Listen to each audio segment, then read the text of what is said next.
Go ahead and flip the switch. You ready now? Okay, next up is another monitor. You know how I love working on monitors. This is a K7000 that somebody had worked on prior to me. So what we're going to do is we're going to pull out the high voltage probe, discharge the monitor, take the board out, and then we're going to examine it. So, high voltage probe. If you've never used a high voltage probe before, this is what it looks like. Plugs into the meter. Hopefully we'll get this on camera. One side is marked with ground. It's written right on there. You probably can't, you won't be able to see it on the camera. Works just like any other discharging tool, except you can tell what the voltages are. Let's see if we can zoom into the meter. Doing this on a tripod this time to see if we can.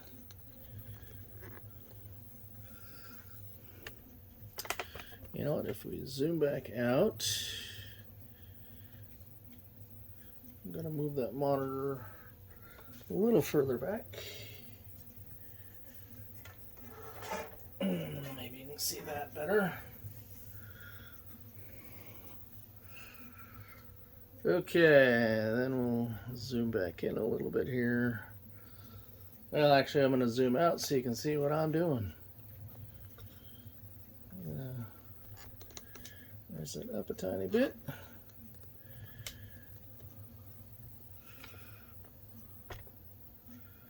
Okay, so what we're looking for here on the meter, you can still see it good.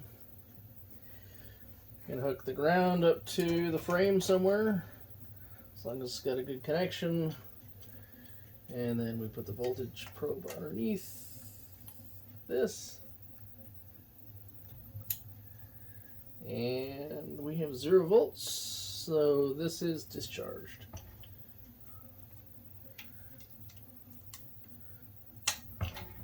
Disconnect that, we're good. We can check straight to here, which is where all the voltage would be stored. Nada, zip, zero, zilch. Okay. So somebody had a connector here, and then instead of just moving the connector to these wires, they did the wire nuts there for some weird reason, but whatever. That's fine. It works. Then these 2 bolts here, these are going to be a 1/4 inch nut driver. Now, from what I understand, they've done a cap kit and they've replaced the flyback.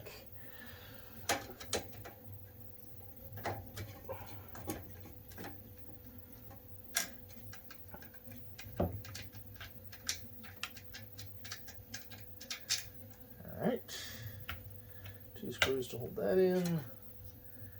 Gotta be careful. Just gently pull that off. And this is the DAG wire.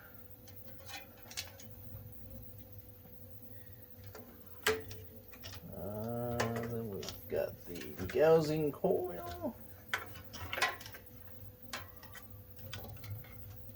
And the yoke goes green, yellow, red, blue from left to right. Hopefully. Because the pieces are broken off. Well, that's interesting, because that's the order that they were in, but the connector goes this way. At least that's the way it's broken. And that piece is broken off. Well, both of those are broken. So my question then, before we go any further, is what would happen if you got the two things backwards? What would happen? I know that you can reverse the yoke wires to flip the image. I'm not sure if you... I'll have to do a little bit of research on that. Okay, this chassis is kind of dirty. Looks like that's been replaced. Has the mica on it. But we can test to make sure that that's not shorted.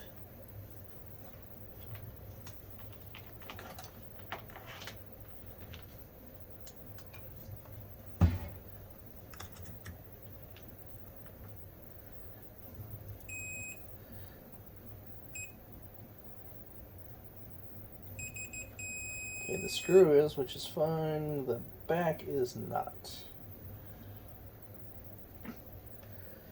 So what I'm looking at here is I'm looking to make sure that this back part here is not shorted to this. Because that's what the insulator is for, is to prevent it from being shorted to that, which is something we don't want. Okay, they're using a makeshift fuse, which is just a 3 amp, which is smaller than what the board requires. It says right here that it wants a 5 amp slow blow. Got a 3 amp. I don't know if you consider this a slow blow or fast blow. Probably slow. I have to look up the specs on that to see. Okay, neck board is plugged in. Okay, so then our next step here is going to be inspection. So let me kill the camera here and reset it up. Probably didn't get much of that on there anyway. Let's see. In that case, I'm gonna... Yeah, didn't get much on there, did we? Alright, so back to what I was... I should always check the camera, shouldn't I? There's a metal plate on the back of this. And you're checking this. Make sure that it is not.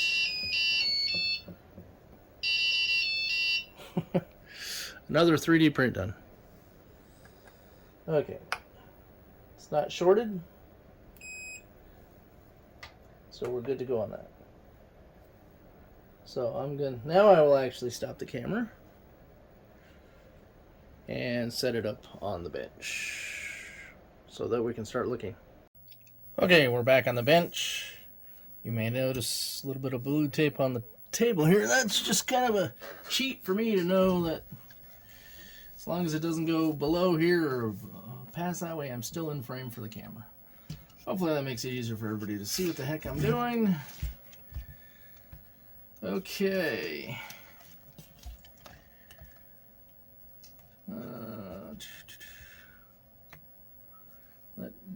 So we're going to fire up the microscope here.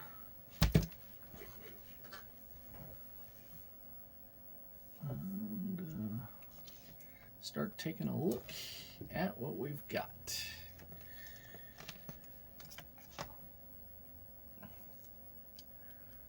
Alright. Recording. Turn the light on. And focus. That's not too bad. Okay, so we're gonna look for the caps. And we're gonna do a wiggle test on them like we've done in the past. So we will need to find, okay, that one cap there.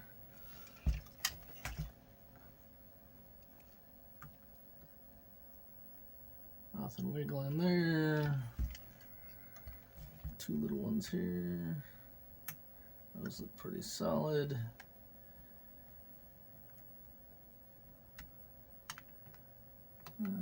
Those probably should be connected. It looks like there might be something between them. You can always look on the schematics and see. The big cap here. That's pretty solid. There's a little cap right here. That'd be this one here. Okay, so far so good. They did a better job on this one than the previous one. Okay, some of the, I'm just going to do it by hand here so that it, instead of putting the if I find it move, then I'll put the microscope on it. Oh, that one feels kind of odd. Oh, because it's going left and right, and it's actually top to bottom. Okay. There's a couple big caps in there.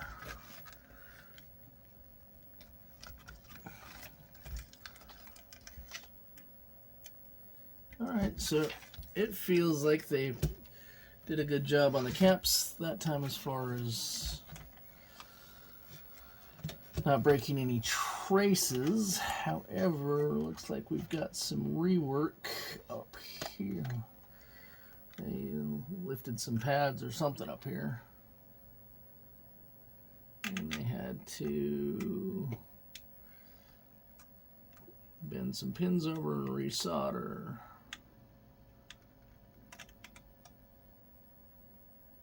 Okay, so we're gonna definitely check continuity on those. Just because they put a solder on it does not mean it's connected to anything.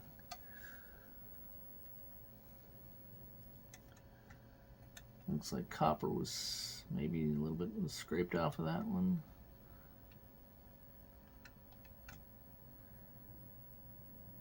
Looks like it's decent. Okay. And where are my connectors? Well, we'll wiggle the pots a little bit here, make sure nothing's broken on those. I don't see anything. Those actually look all pretty decent.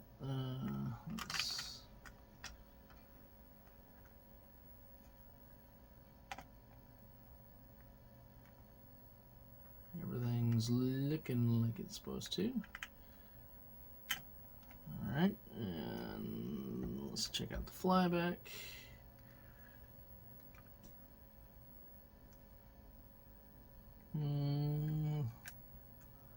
It may have been replaced at one time. Doesn't look recent though.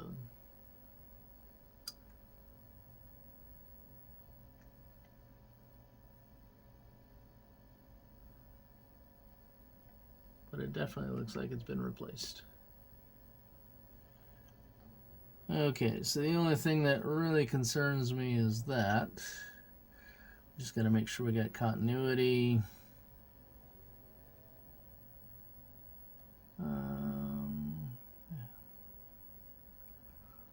That's been worked on, but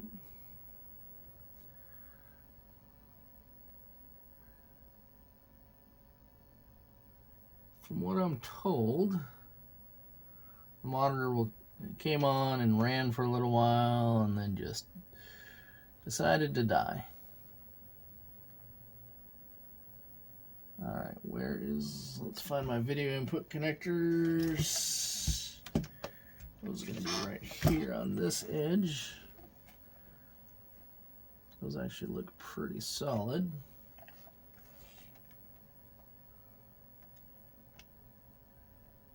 I don't see any rings or cracks or anything on those. Those look pretty solid. Actually doesn't look like anybody touched that stuff, so that's good. What do we got here? A little bit of a solder ball.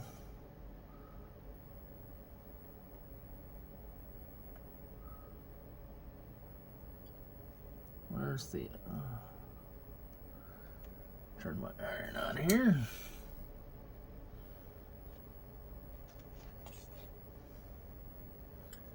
I don't think that's going to be a problem, but might touch it up just in case.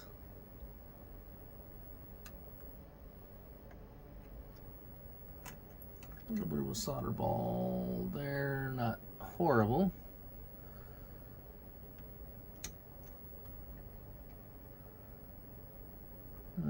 Somebody put a blue Sharpie there for some reason.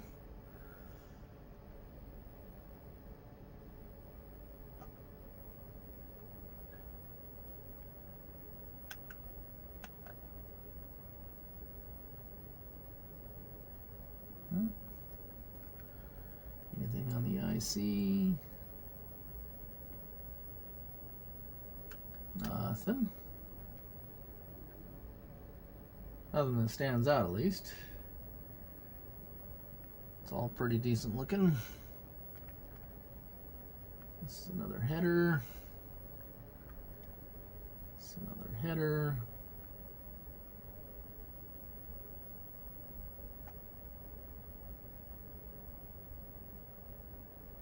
Yeah, that's the one those are the ones I need to check for continuity.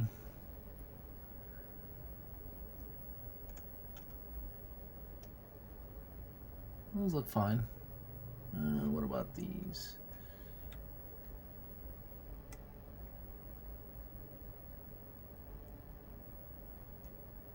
Yeah, those are okay. I believe this is where the yoke is, these pegs here.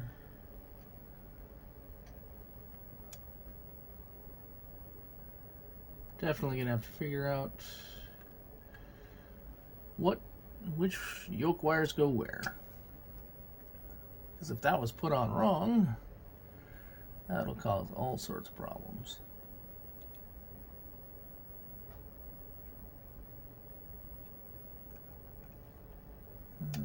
This one here, nope, that's good.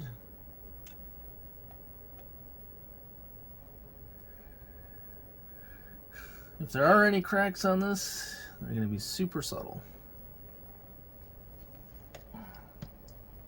Alright, so we can turn that off.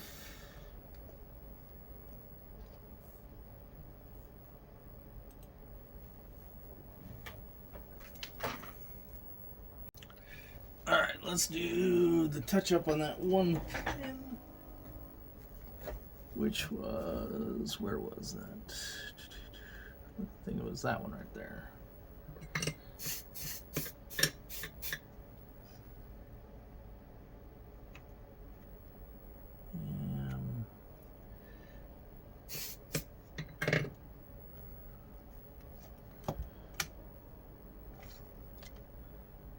That's better.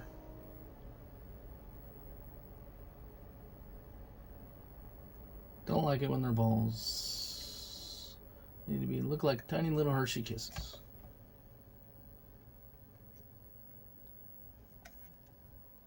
Usually if it looks like a little ball on there, then it's too much solder.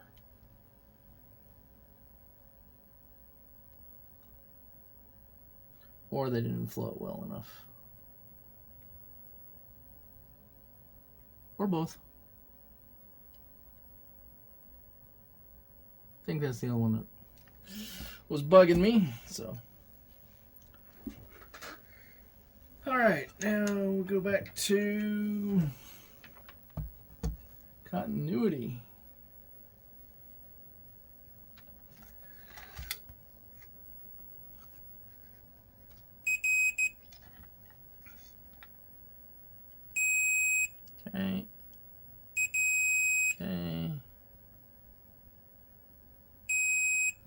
connected.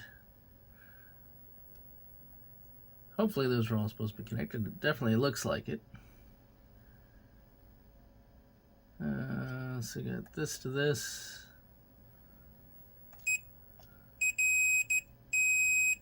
Okay.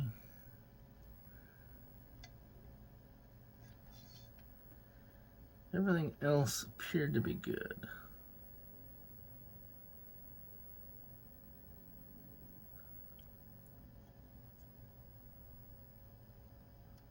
So prior work.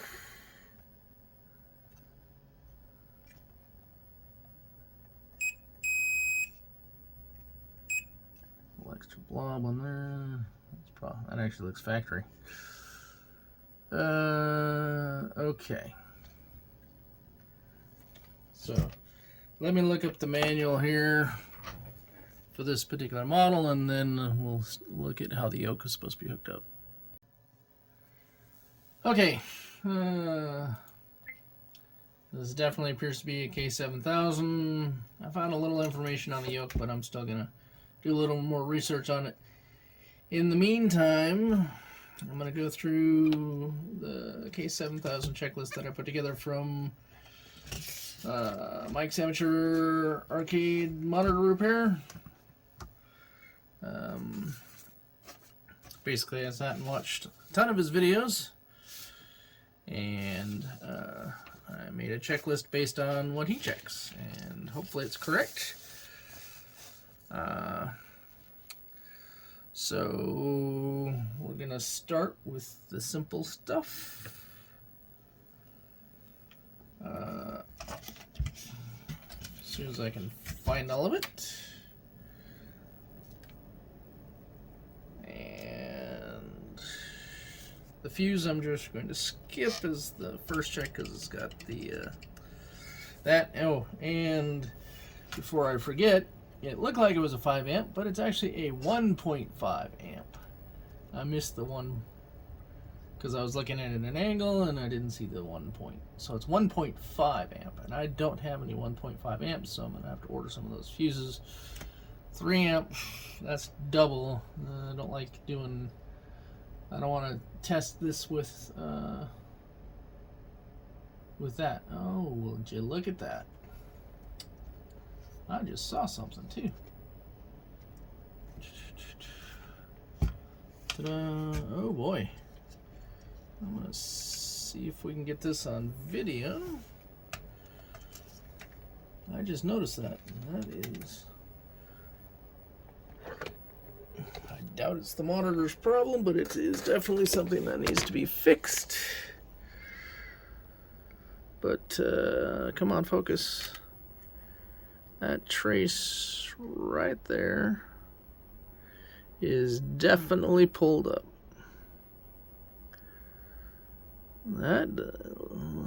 That's one thing I did not check was the neck board. I wonder what that is connected to. That is,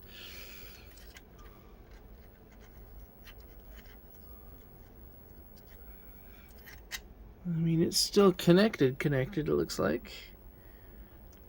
We'll do a quick continuity test. There's a little break right there. Let me set this back up.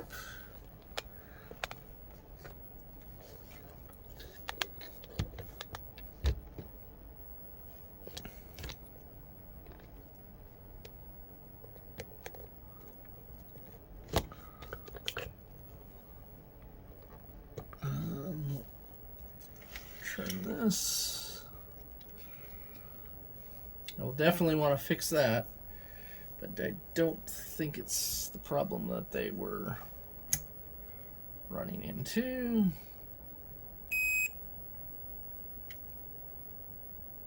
Oh, really? Oh, it is broken.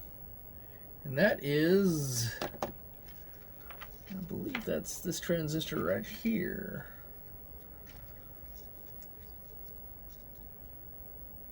Yep, it's that one right there. Got pushed. Somebody pushed that down.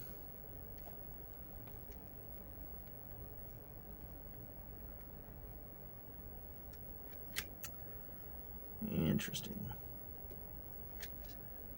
Because we have no continuity between that pin and barely now. Just gonna have to scrape that back right here to the copper. And then solder it.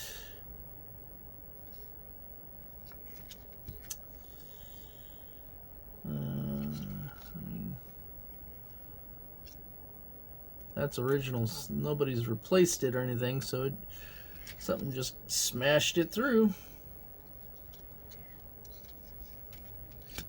That is a definite catch.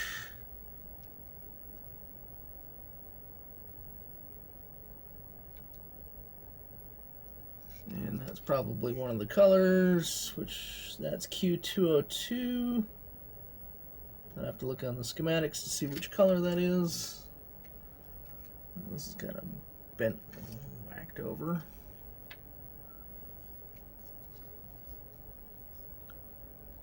I don't see anything else other than that one.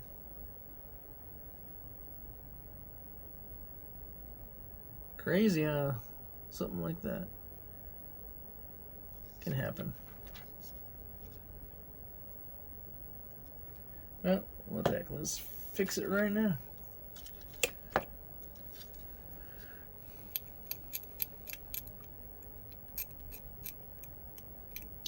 I'd like to scrape towards the brake.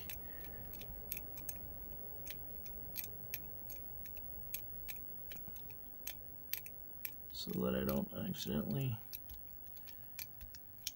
lift the trace up more than I have to.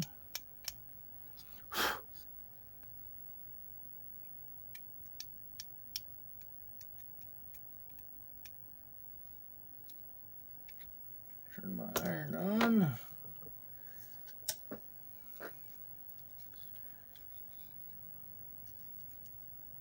That's actually a pretty big gap. Did I? There we go. See, I did exactly what I didn't want to do. I bent that up a little bit.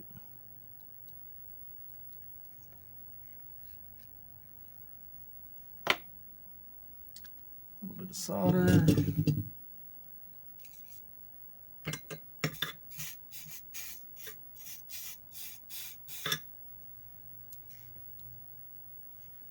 Come on, heat up.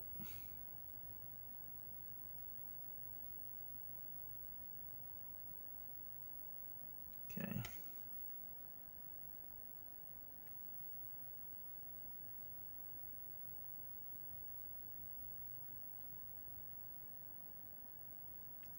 Oop, don't do that.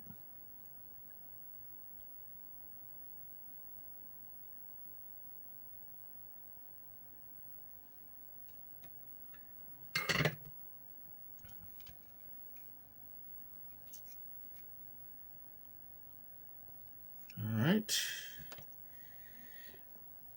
Do we have continuity? No. All right. Well, did we not scrape far enough back?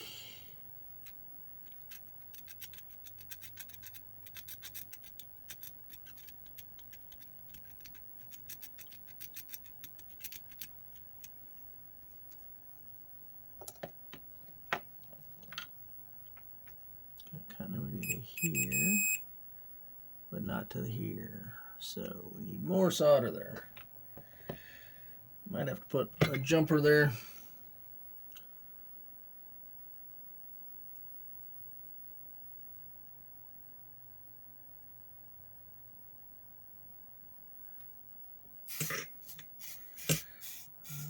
Odd that this is not sticking very well.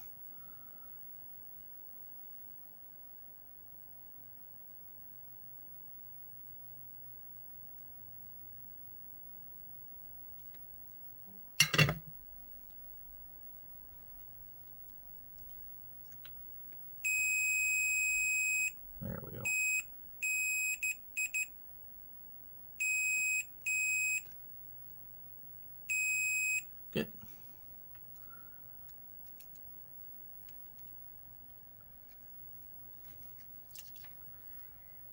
As long as somebody doesn't push it back in somehow, should be good. I thought I got some stuff.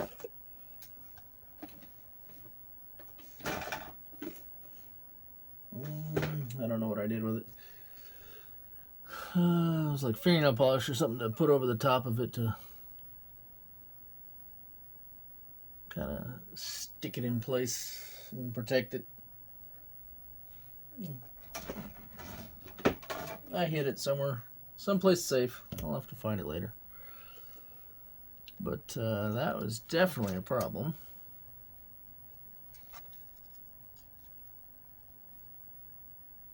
Alright, so back to our checklist then.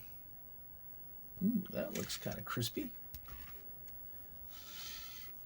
I don't know if we can see that resistor.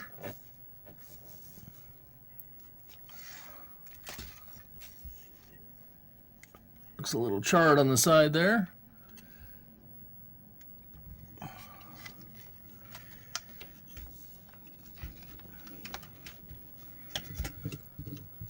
All right, let's go through the checklist.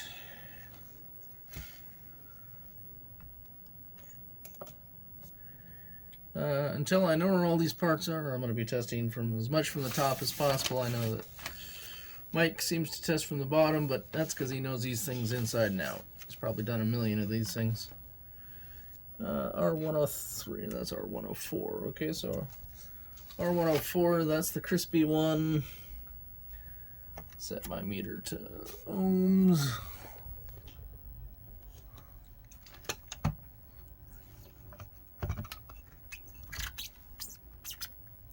That's in frame as best as I can do.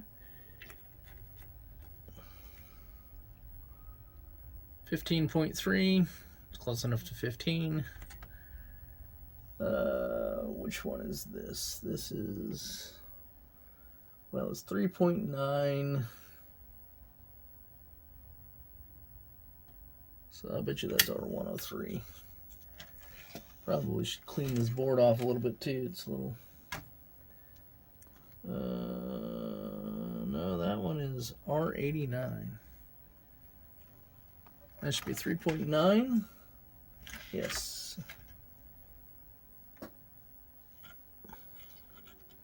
Getting in here with the freaking probes is interesting, to say the least, without touching anything else. 3.9, that's close enough. The big white one on, well, here's another one right here. 103. Should be 3 ohm. Here and here. Really? 103. Is it written on? It should be 2.7 ohm, which is what's written on here.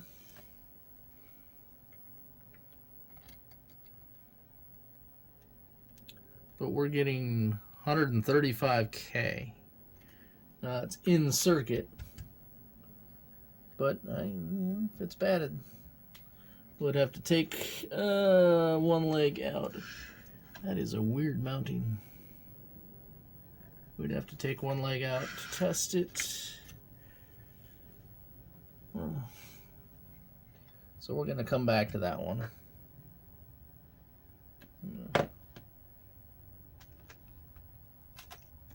Make a note for 103.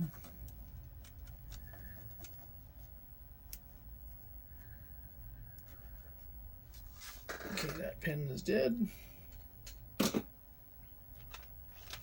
No.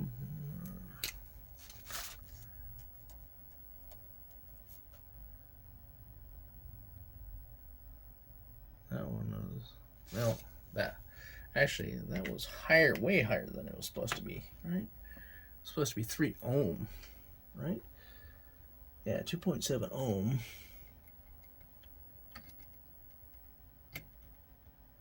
And it's 134.7K. That's significantly more resistance. than it should be. But we are in circuit, so something else could be causing a problem.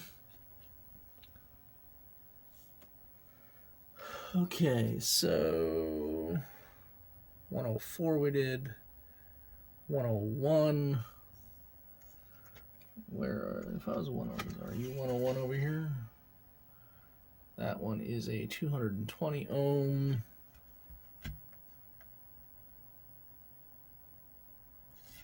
It says 220, but then it's got another resistor of 1.8 on it as well.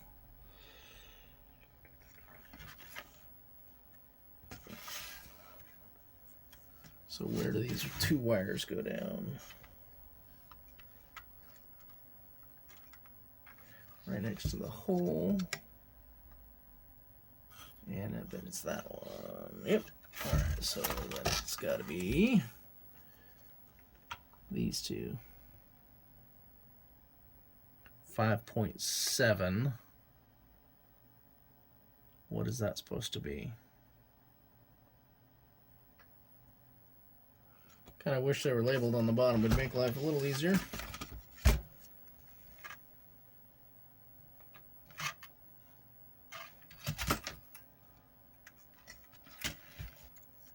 That one might be... Well, what is that resistor number?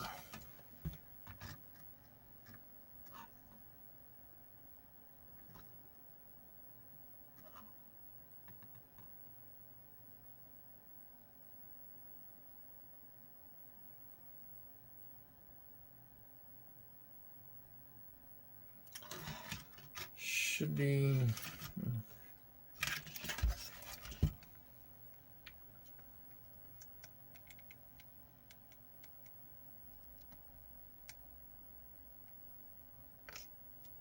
Seems odd that it's 5.8. 5.7. That's not listed on my sheet.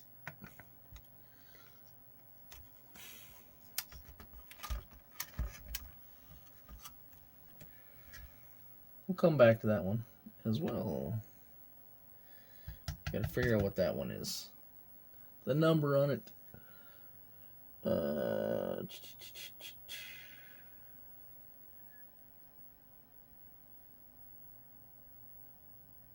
Alright, so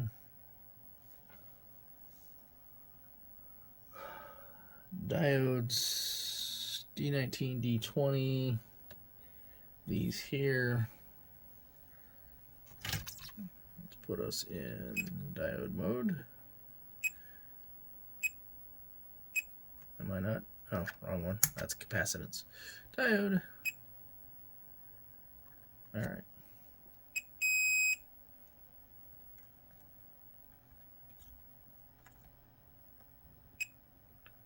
Okay.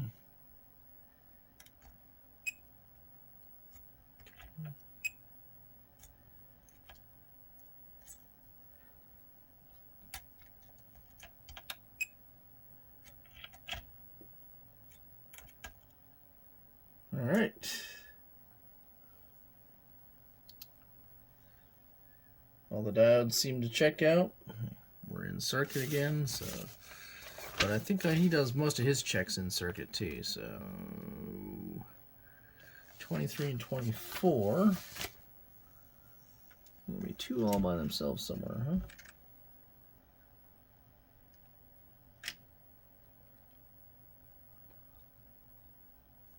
No, those are not it.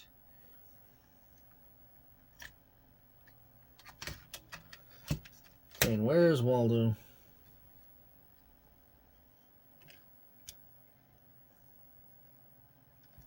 Probably gonna need to replace this pot because they put a bunch of gunk over it, so I'll never be able to adjust it.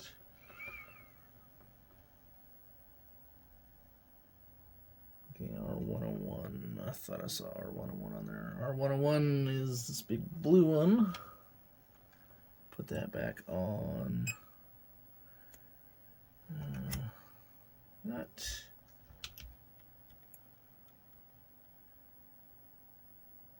$4.6K.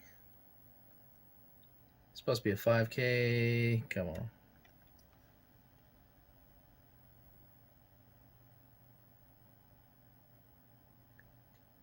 And it's in circuit, so, but at least it's not open. Looks like somebody's done something on that one. Alright, I'm gonna go clean this board because I can barely read some of this stuff. Okay, back at it. This is the K7000. This is the one I'm working on. Then I got from a friend a couple parts chassis here that I can steal parts off of and compare.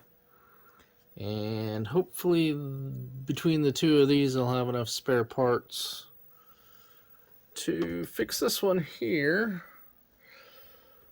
Let's see. So, and I have revised my checklist a little bit here from watching all of Mike's videos. Still not perfect, but it hopefully will get me closer to fixing this thing. Alright, so let me set the camera up here.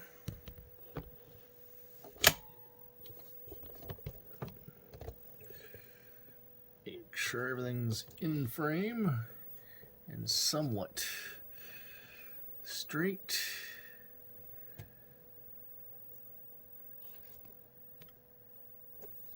Okay, close enough, I guess.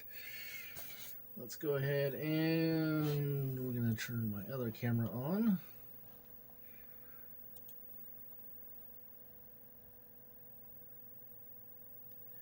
And start recording. I need to install my light bar so that I have a lot more light, but that's another project for another day. Alright, so I made some notes. R103, I believe, is this one here. And I'm going to stop this because I need to get my other glasses. Okay, here I am back again. Yay. Recording. Let's put the light over the chassis. Okay.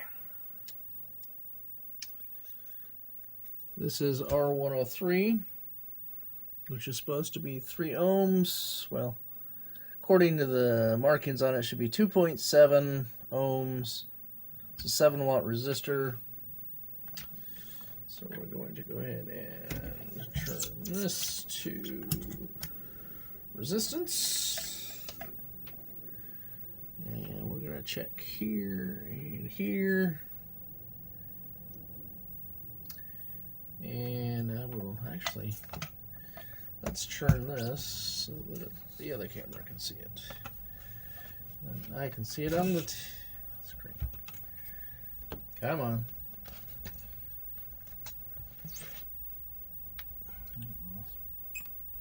Yeah, that doesn't help much, does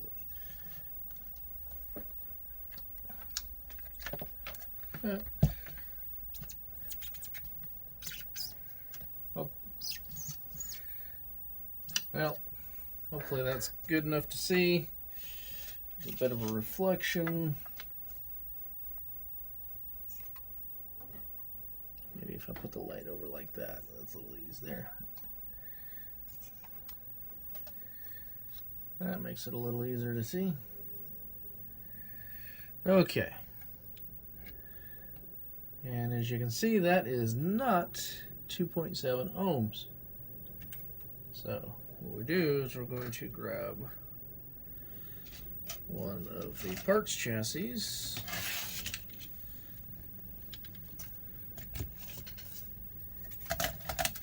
and we'll compare it.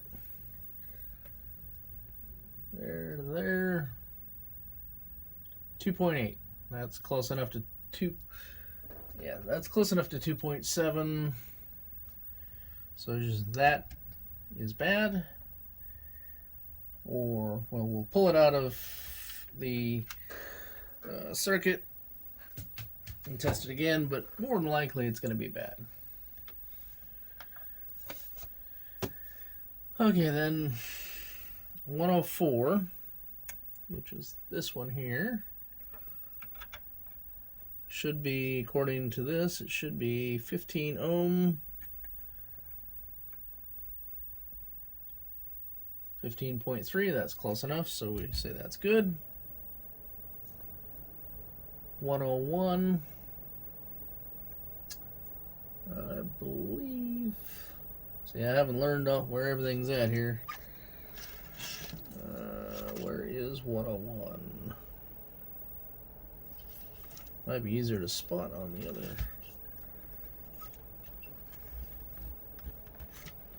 Chassis. Well, that's 104. That one's 103. So 101.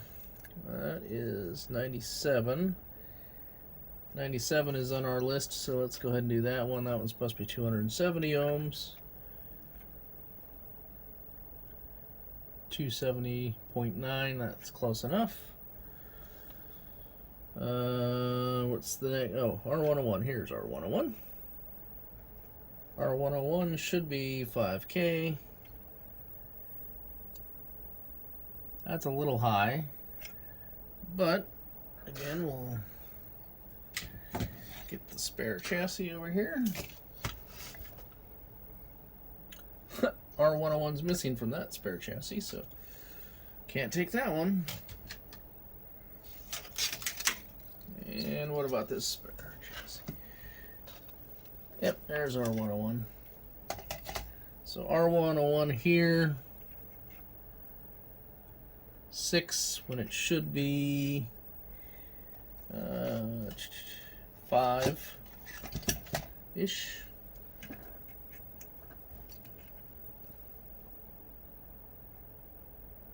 Well, that one's even a little low, but it's closer. This one's over. This one's a little under. Interesting. Okay. So 101 is suspect, which I believe I wrote that down. 101 is suspect, but could be the circuit.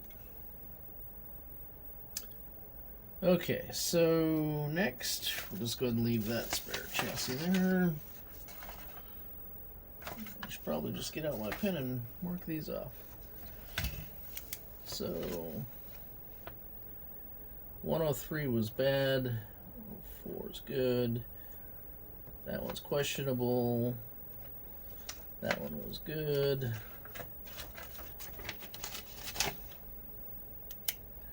R89.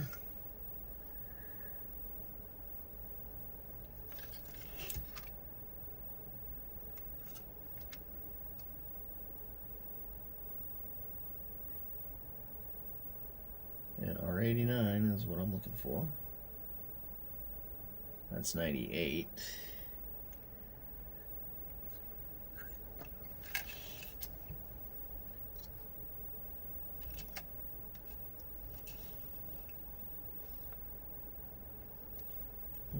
What is that one? That's our 58 there, 59.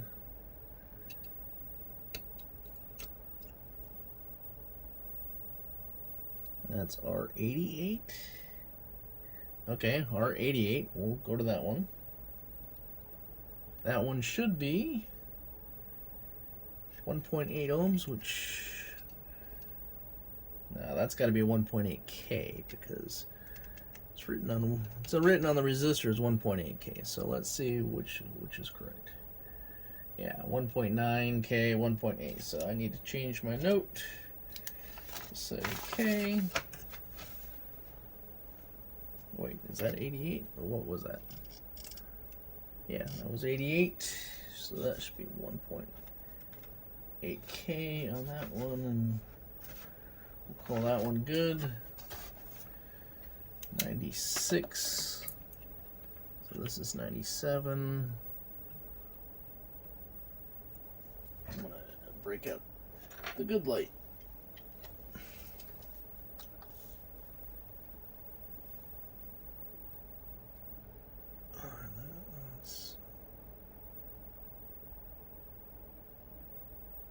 Alright, where is R89?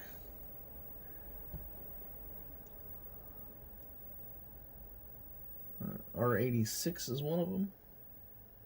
Nope. 96 is what I want. 98. 99.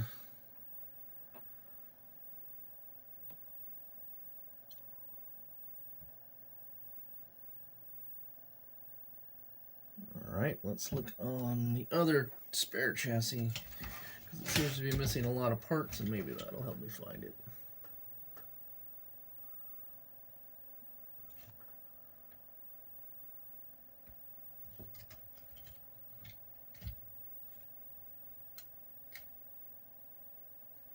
That's 97 there.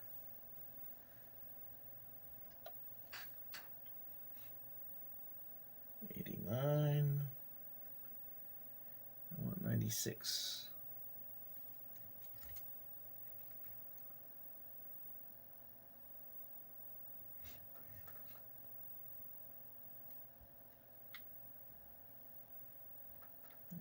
Over there, 90, 92. I think the 96 one might be the one that's missing on some of these. That he said was missing. So that would be, that's that one. Okay. That would be the one that's missing on here. It's missing on this one. It was actually missing on one of Mike's videos, but he populated it. That other one has one in it, and this one does not have one in it.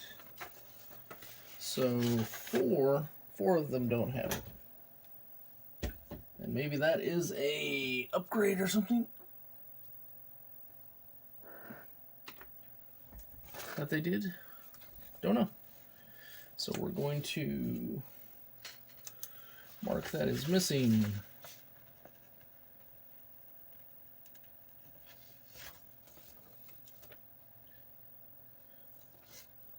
Then the last one is 89.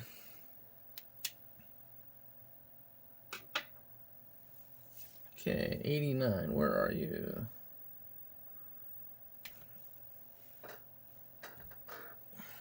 I'm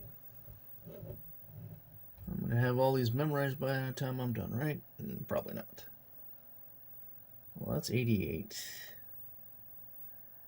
So it's got to be right around here close. Oh, wait. 89, I thought I tested over. Maybe not. Nope, it's this big white one. It's supposed to be 3.9. 3.9K. Yeah, 3.8, that's close enough. Okay. So that one checks out.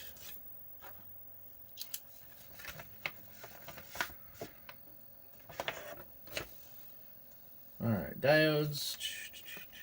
Let's put my meter in diode mode.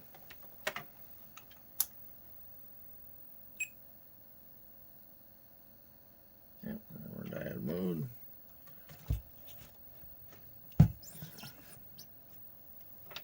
Okay.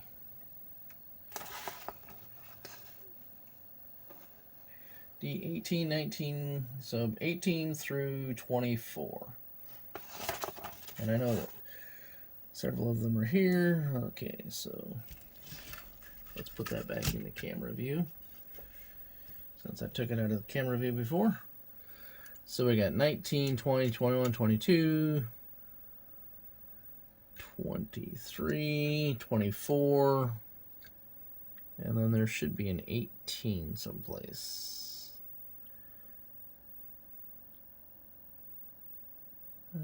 Might be on a different. Might be back in this section here. Well, there's one right there. What is that one? Oh, there's two right there. That's 17, 16 and 17 are there. You know, we can check those anyway.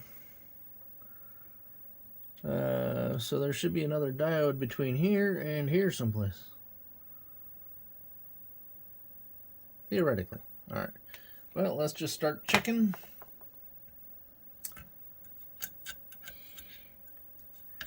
Here to here. 0. 0.5.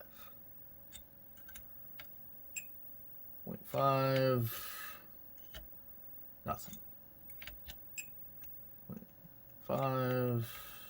Nothing.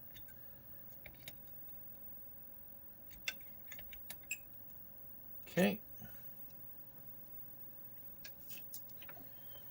Move this out of the way for now.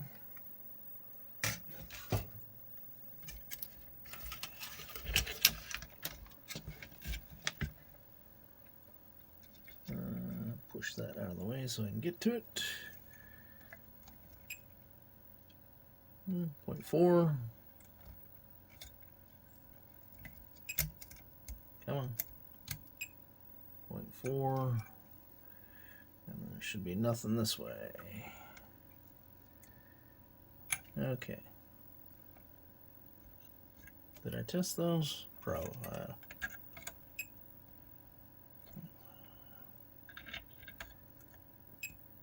Okay. Wait, did that gives me 0.5 either way? No, okay. 0.5 that way. Interesting that it gives me 0.5. I'd have to look at the schematics to see why it's doing that, but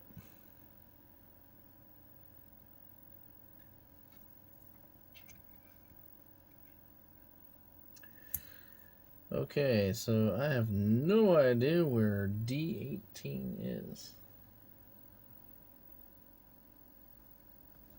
Time to bring the big light back out.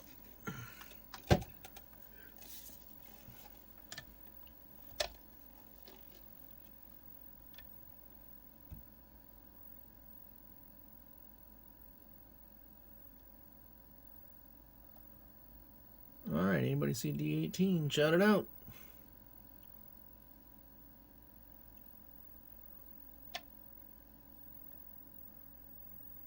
Well, till I find it, we're just gonna skip it.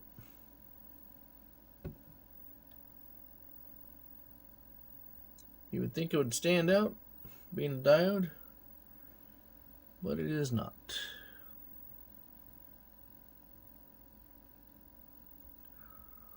Okay.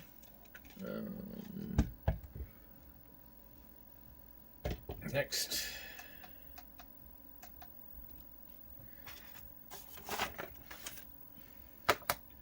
We're just going to check.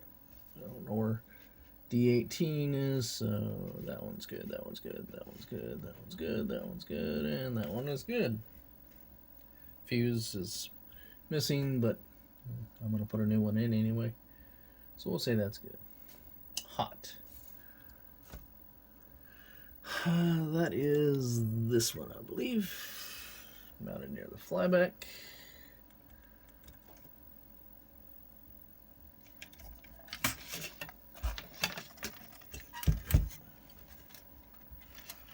Alright. Flyback is here. Oop. Still in diode mode, good. And then the hot.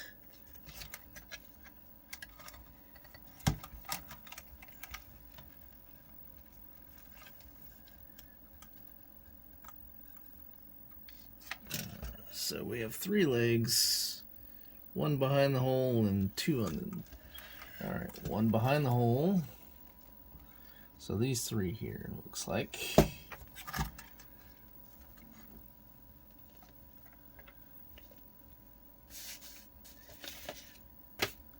gonna do.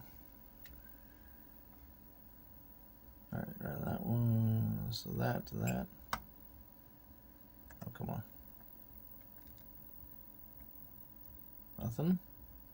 Nothing.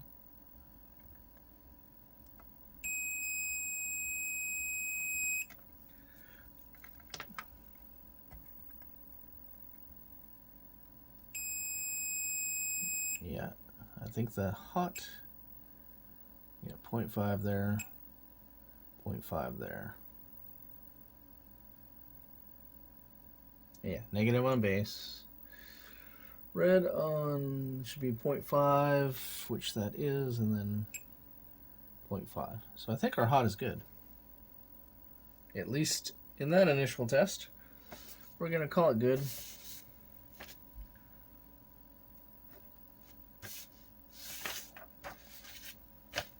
Voltage regulator is, where is the voltage regulator? That would be this one over here, I believe.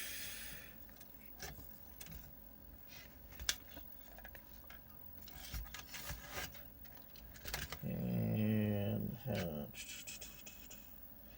so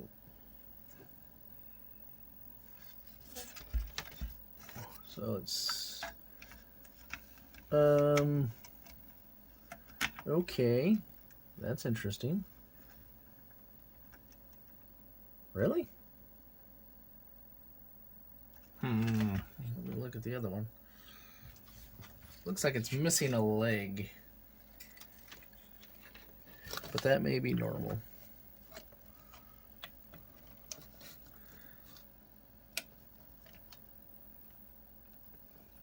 Yeah, this one on the spare chassis is missing. Looks like the same leg. So it's 4.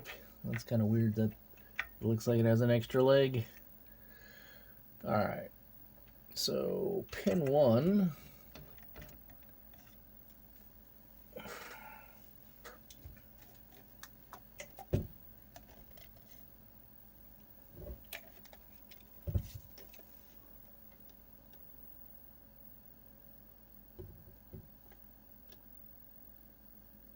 IC4. See, I wish this was like the other older monitors that actually had all this information on the back. It would make this a lot easier. Let's see. Let's open up the schematics.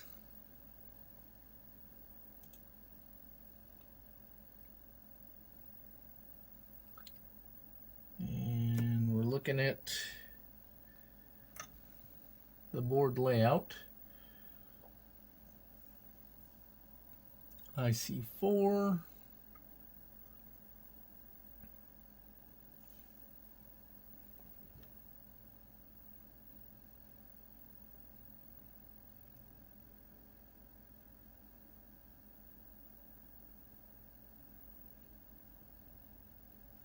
Okay. Look at, zoom in here. That's IC4.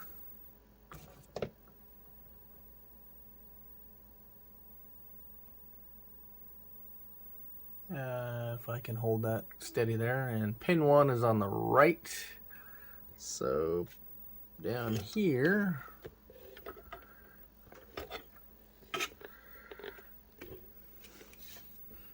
based on that, this should be pin 1 here, then pin 2, pin 3, and pin 4. So let's take a look.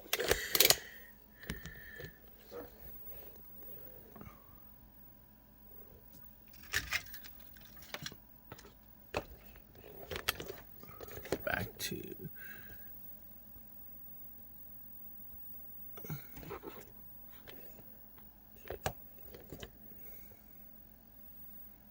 okay. So if I understood his video correctly, pin 3 and 4 in diode mode, negative on the 3 and positive on the 4. So this should be pin 1, 2, 3, and 4. It's a negative on 3. And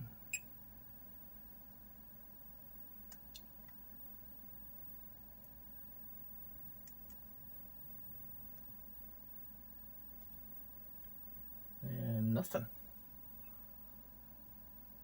Should read, he's saying it should read 0.15. Let's make sure I'm piercing the, with my probes here, yep. So let's grab the spare.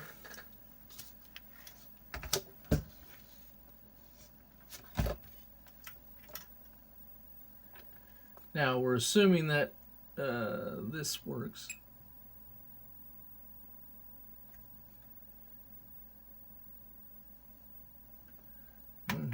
And that I understood his video correctly. Alright, that way.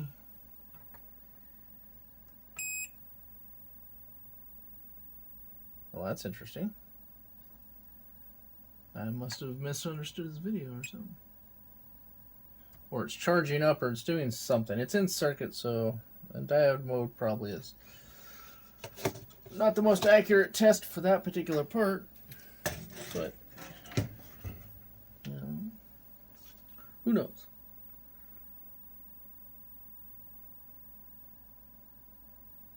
Alright, let's switch to ohms.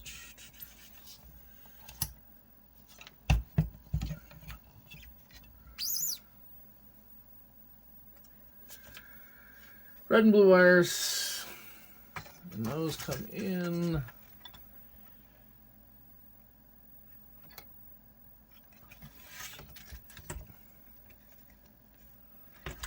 Yeah, see, it's challenging to figure out. Red is right here.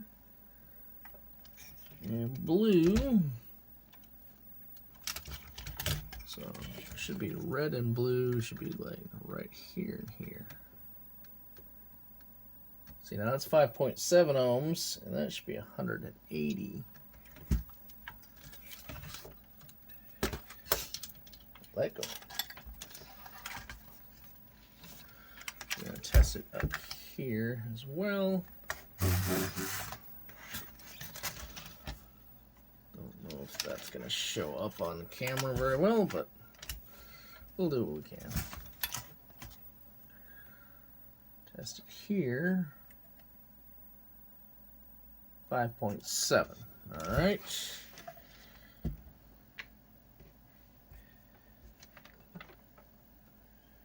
And both of these have a resistor there, so let's see what we get with this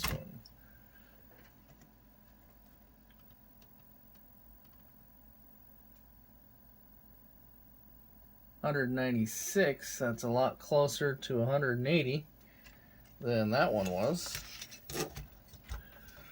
So, okay, so I'm thinking it's these two for the red and white wires. 195. So this one has a voltage regulator in it. So if that's bad, then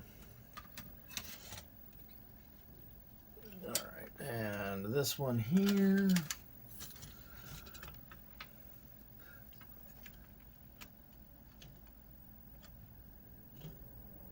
$219. Well, the voltage regulator is not in there. $219, and this one says 220 on it, and this one is missing the resistor that is going across here that the other two seem to have. Yep. So the other resistor may drop that from 220 to about 180.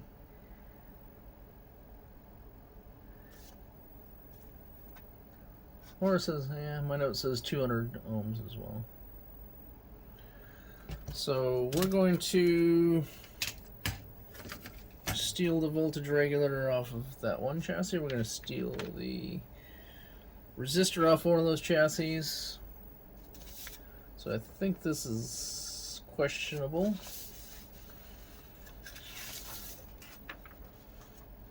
Oh, I forgot I highlighted these. There's D18. Let's go back to my...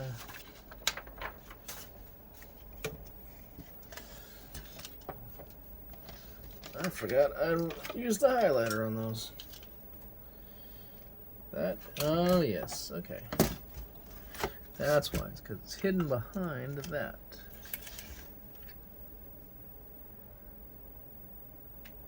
Looks a little crusty, but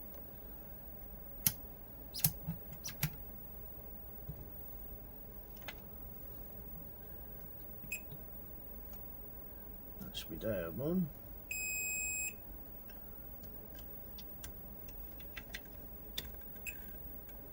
.5 that way. And basically nothing that way. That's good. So we can check D18 off that list.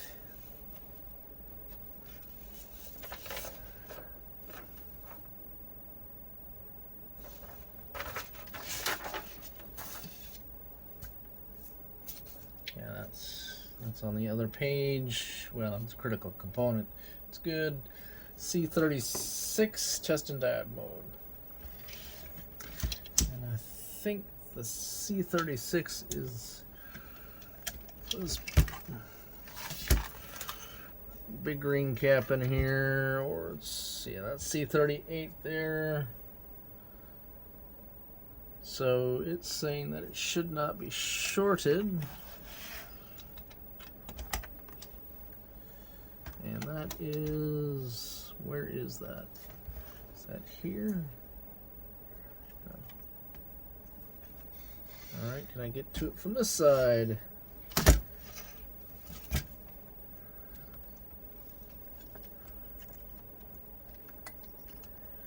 Nope. That's why he tests from the bottom. Now I just have to figure out which ones it is. I'm thinking it's these two here.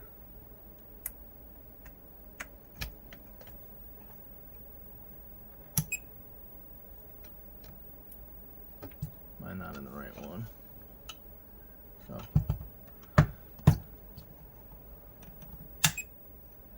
Wrong way. Challenging doing this backwards. Okay. Alright, you are Prux. If I'm doing the right one, it's not shorted. That's the one I'm testing. Okay, so it's just right to the hole. So that's got to be this one here. I don't think it's that one. No, that's this here. Inductor or whatever the hell that is. So that one seems to be okay. It's not shorted. Okay, so that one was C38.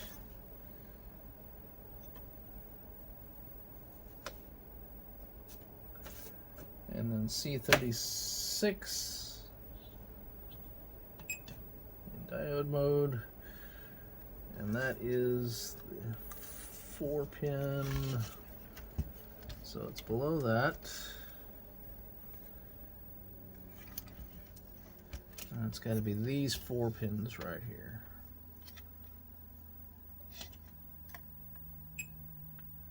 .5, .5.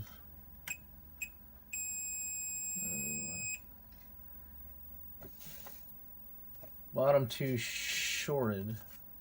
Top 2 should be shorted, bottom 2 shorted. I'm gonna have to go back and review the video for that one because these have junction drops on them. But these two, unless we're talking like, because those two are shorted and those two are shorted. So that may be what it means.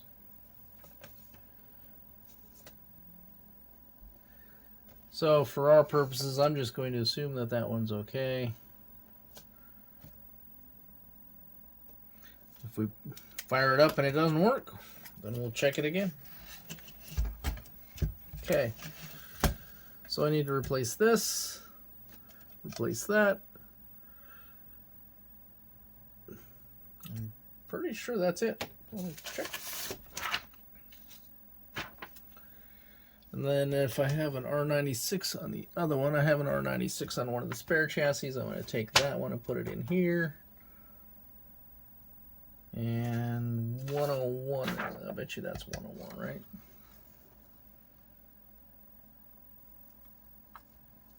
Where?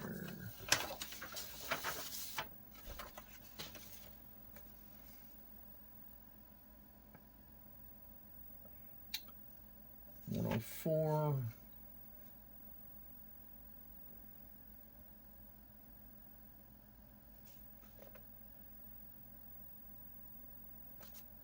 I don't have. I think that's. I think the 103 is. That's. No, that's 103. That's got to be 101 then. 220.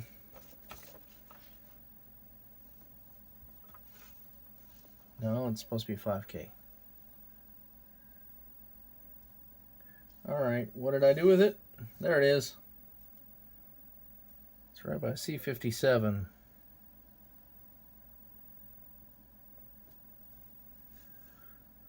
There it is. That's the one. Oh, really? Okay. I don't know if that's coming across on the camera.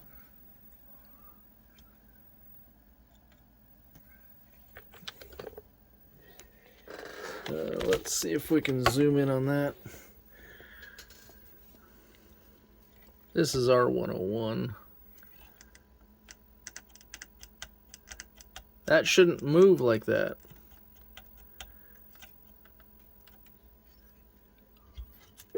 So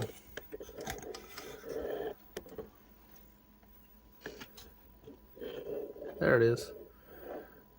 Where'd it go? There it is. That shouldn't do that. Well, there's your problem right there.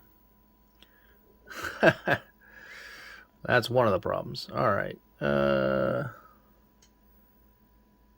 is R101. Well, I guess we're technically testing it out of circuit.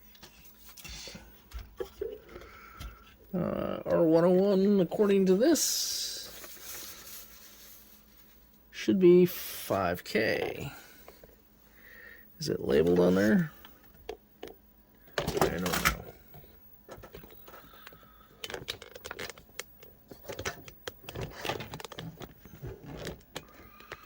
Fancy camera work again.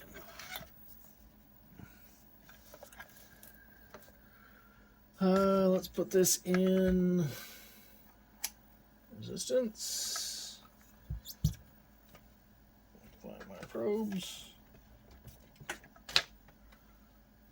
R101, what are we?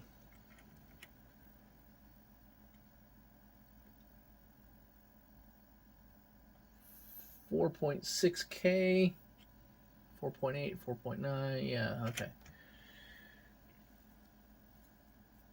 So we definitely need to fix that. And all right, so we have three things that we want to do. We're going to, this one is leg broken trace.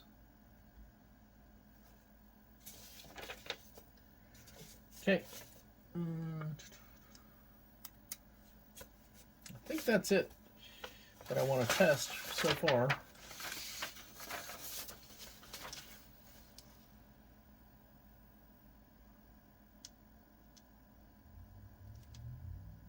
All right.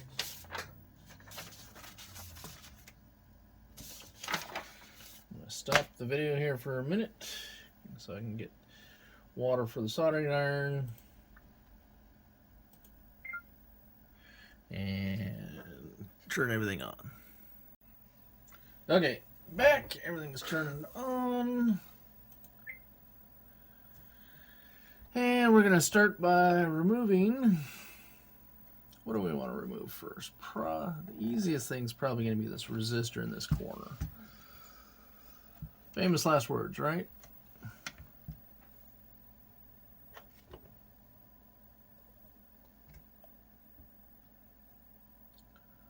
little bit of flux. We're not clogged, are we?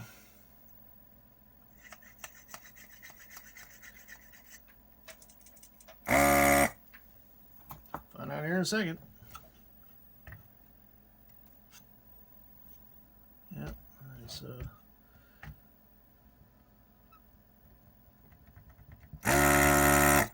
nope.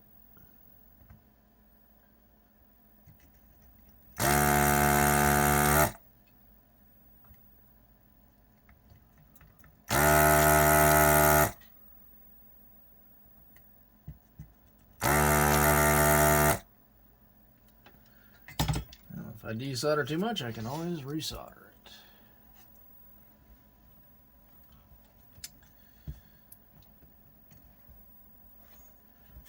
Right. Back, yep. That's a wrong cap. So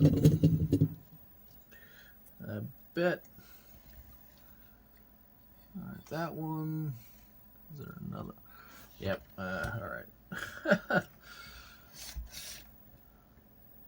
That was close. Right. This one will have a good solder joint now. Cleaner.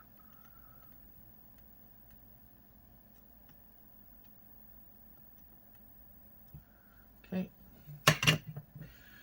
And I want this one. Yeah, we can do without it, probably.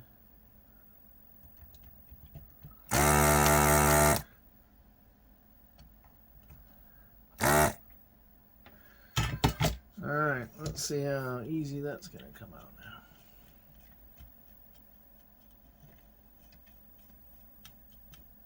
Come on. There we go. Alright. I'm going to save this part here, because I can probably get 2.7 ohms at 7 watt. I actually have replacements for that. Huh. This is, I'm just going to steal it off the other one. But let's go ahead and grab the meter again here.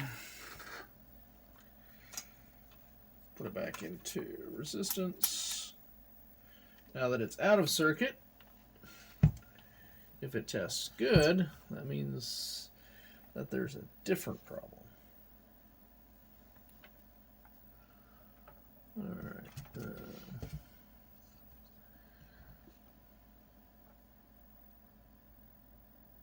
Nope. Come on. Alright, we'll do it there. Yeah, that's 155K. And according to this, it should be 2.7 ohms.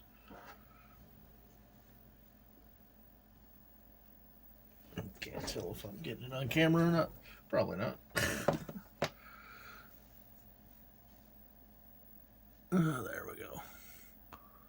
Hopefully that focuses. So, I'm going to call that one bad, set it aside. And grab our donor.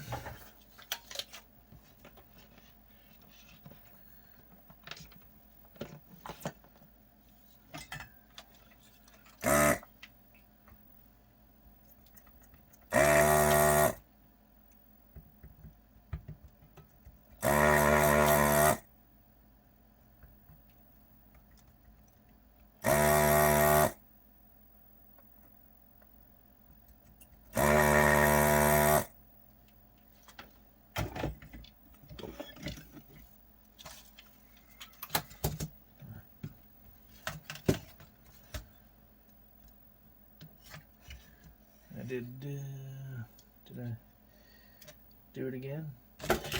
Yes, I did it again. One, yep. That's okay. Wrong direction on that one.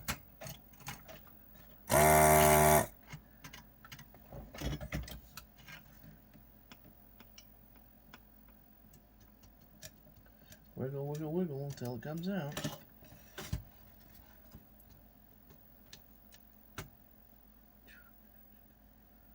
Okay.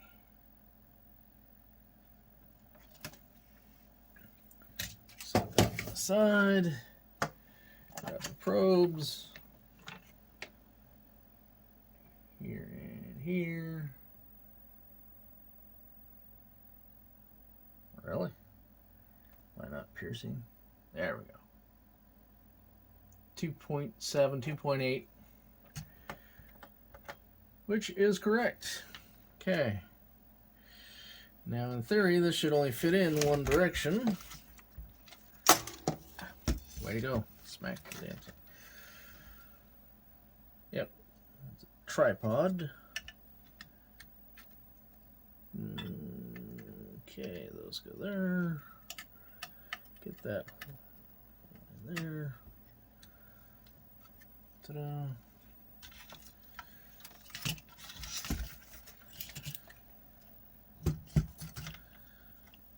Okay. Oop.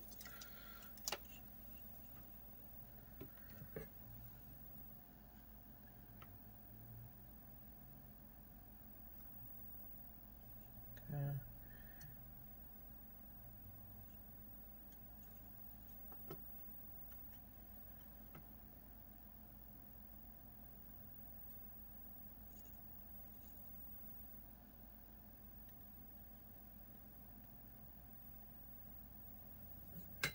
Okay.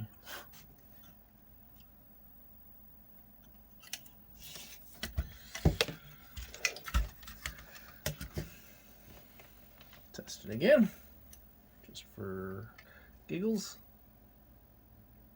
3.1 in circuit, so that's fine.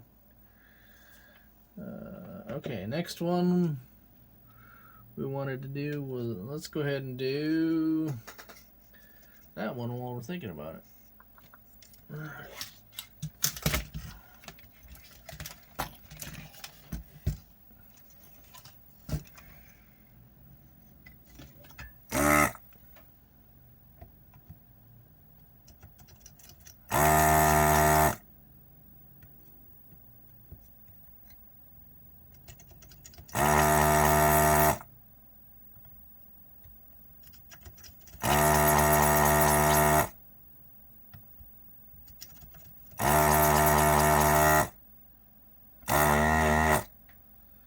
Flake came off there.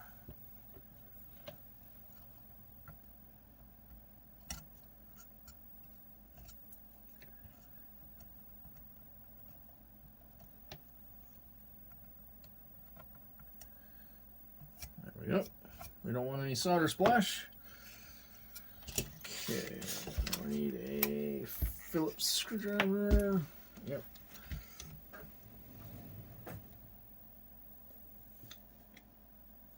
This will probably work.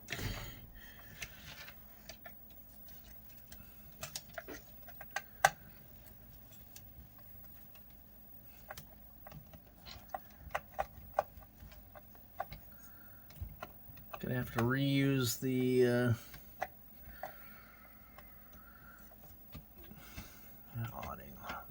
mica.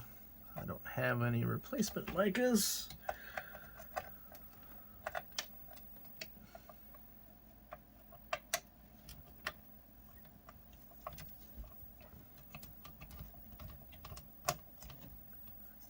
Actually, I think there's a mic. I don't know if there's a mic on the other one or not. Well, I know the other spare will have it. Oh, there's screws. Duh. There's a nut on the back.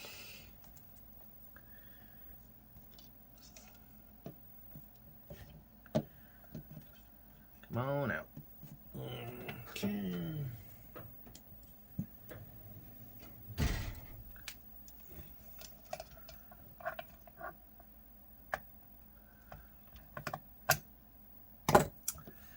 guess that one wasn't fully out.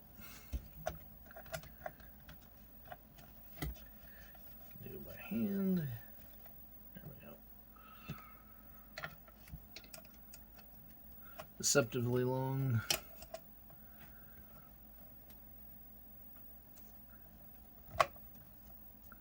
Not that one. Alright, so that one should come out.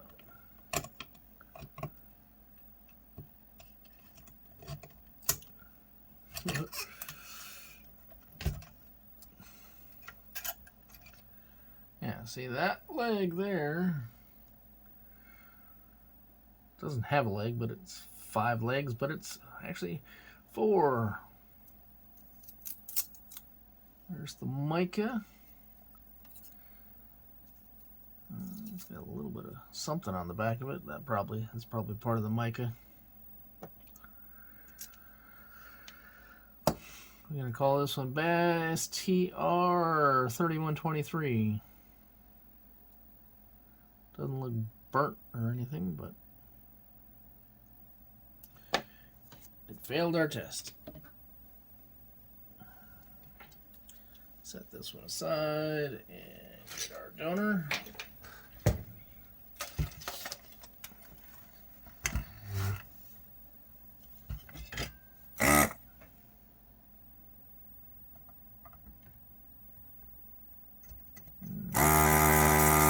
This one's a donor because somebody had already stolen a lot of parts off of it.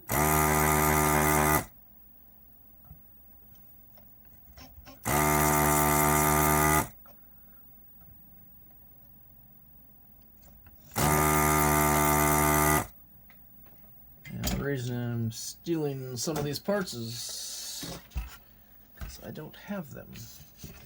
Like this part. But if this works, then I can always order more.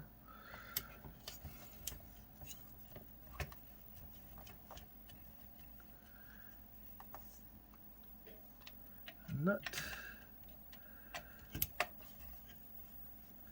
Yeah, this one.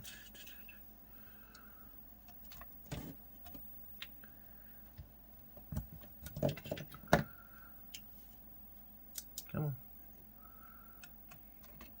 One.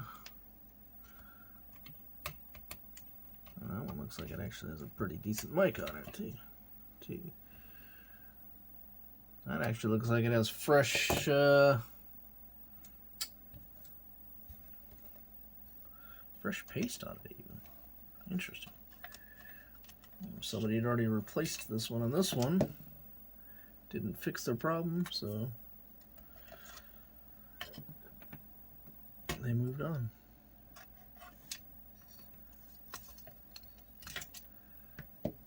Yeah, I mean, that's still sticky. Getting white gunk all over my hand. I have more goop. Let's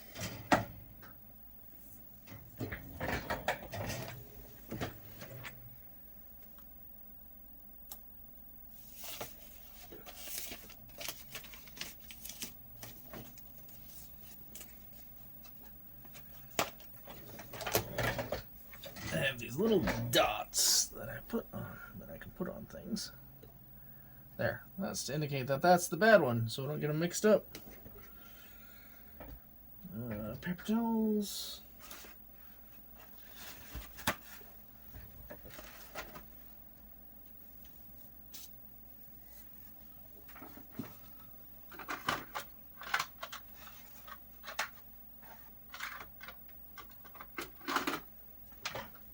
Okay, some heat sink compound. Yeah, that pot is broke.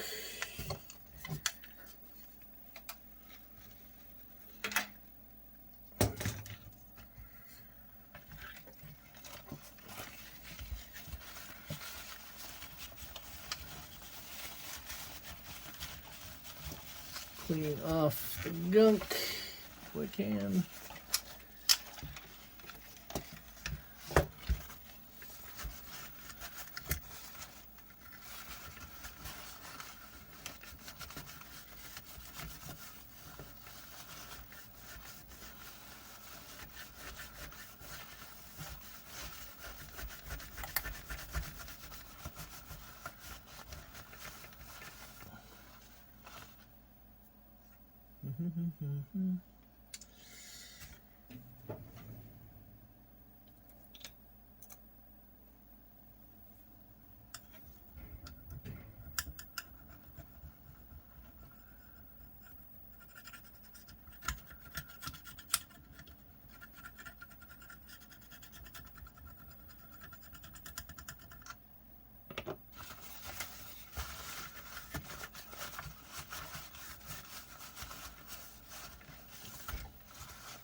Alright, that's good.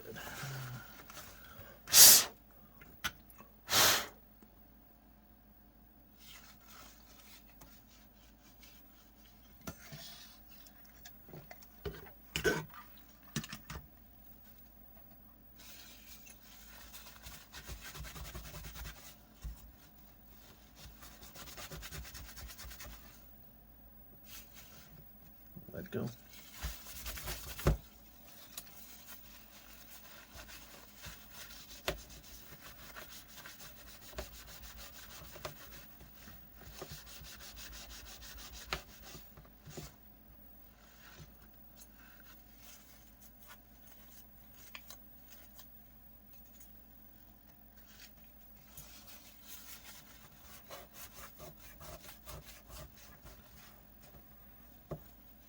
Okay.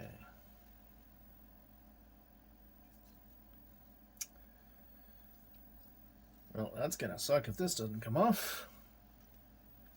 There we go. If all else fails, use a bigger pair of pliers.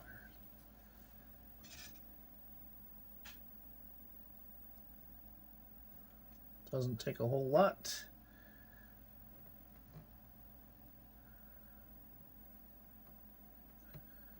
I want to spread it evenly, if possible.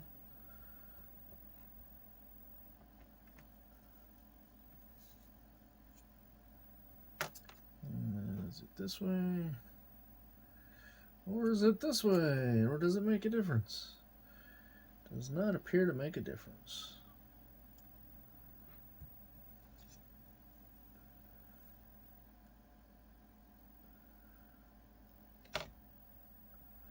Luckily, there's only one way to install this.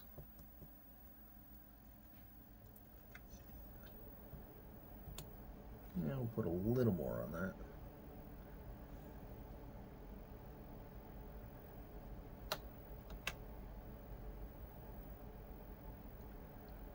They had it pretty thick on this side.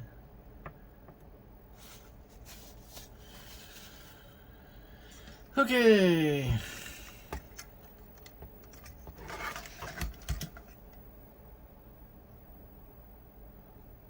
Grab one of these screws.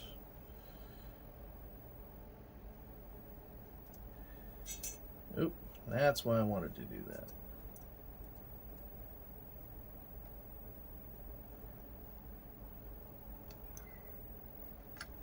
Yep. And I'll put my finger right into it. There we go.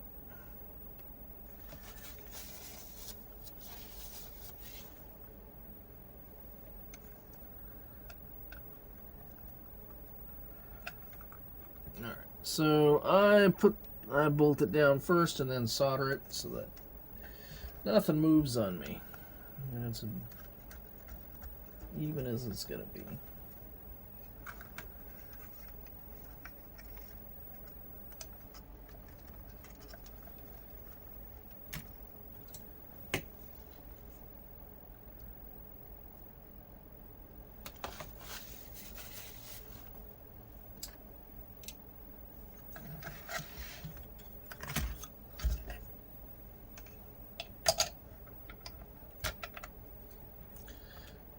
To crank it down, just finger tight.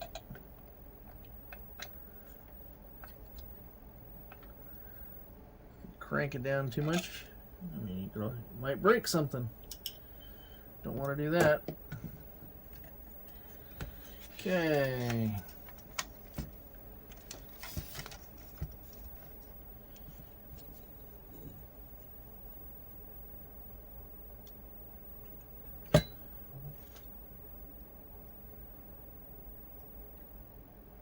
We are making a large assumption that this one actually works.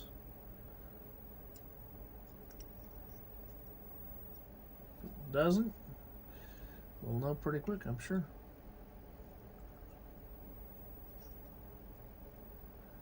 In which case, I'll have to go online and buy one.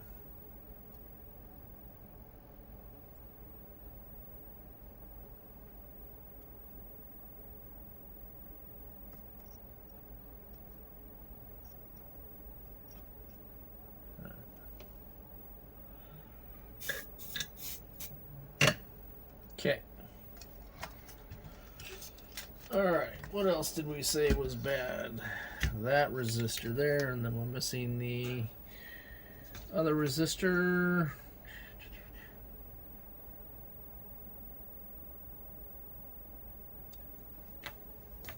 Check my list here.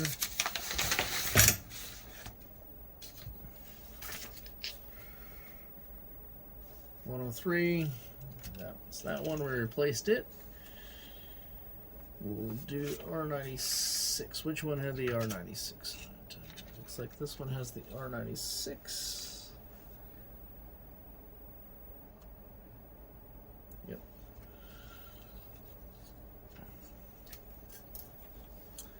That is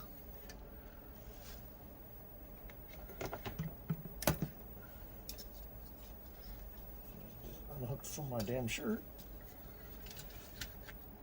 96 is this one here.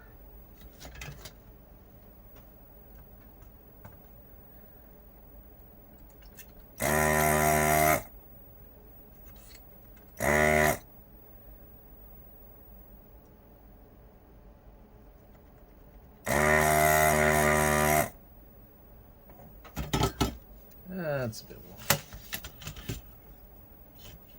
Pliers.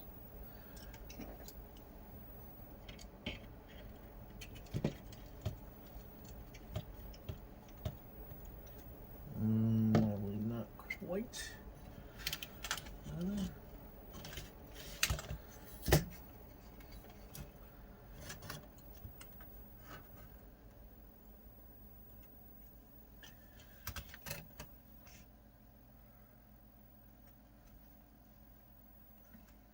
Okay.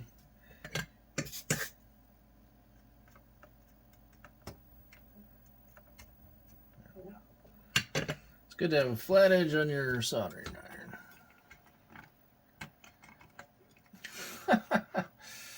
All right, cooperate, damn it. There we go. That's one leg of it. There's the other leg of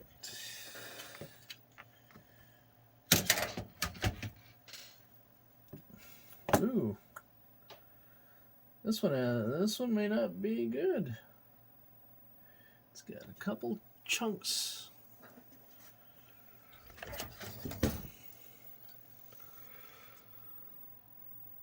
Couple chunks missing out of it. That side and then that side. That looks bad. Alright, so we need to find out what that one is supposed to be. We may have to order it, because I don't think I'm going to have anything this big. And the other one didn't have it. I can't even... I think that's supposed to be 1.8K. Yeah, we're still in resistance.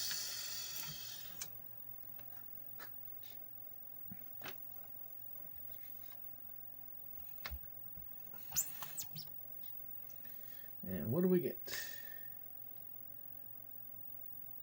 Yeah, 1.8K. It just doesn't look nice. I mean, I can always put that in there for testing, and then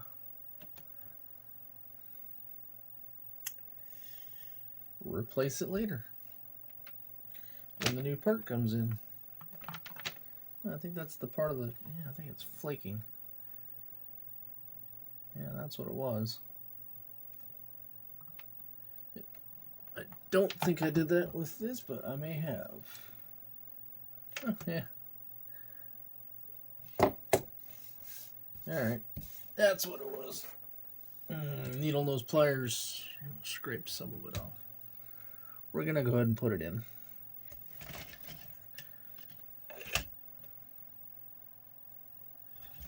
So R96 has solder in it.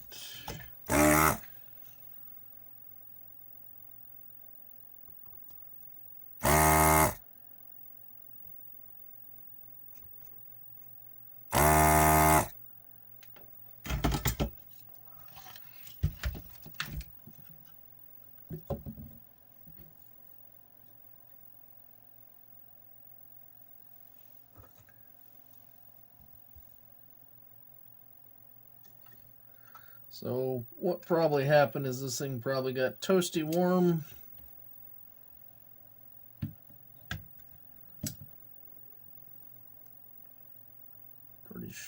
This is, and when I pulled it out with the needle nose pliers,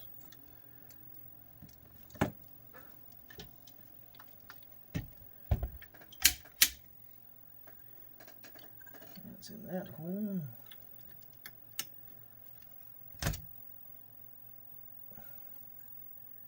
Probably got warm, and the outer casing became brittle.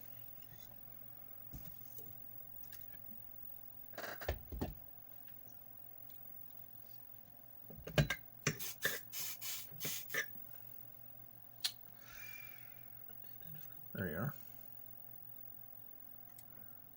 Come on.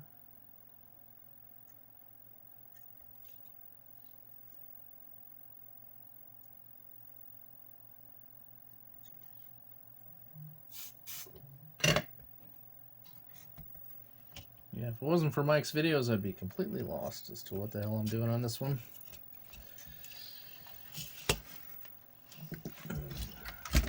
Okay. Alright, so I think that's...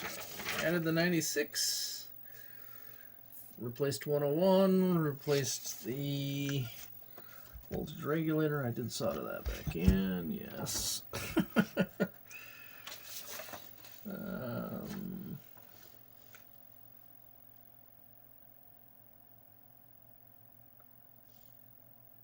And then we got to fix that cold solder joint. Well, it's not really a cold solder joint. I should say that's a broken trace. Yep, right there.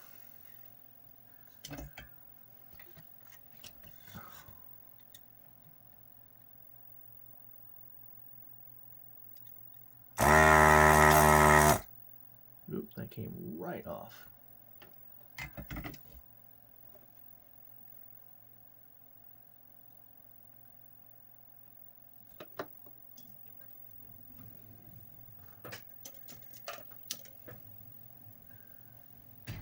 I want to try to... crap, there it is.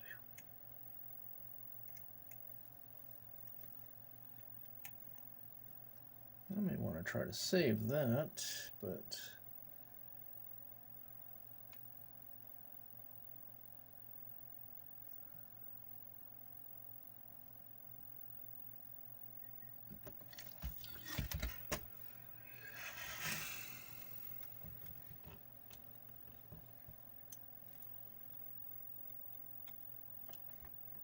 Yep. Alright. Where is my fiberglass pencil?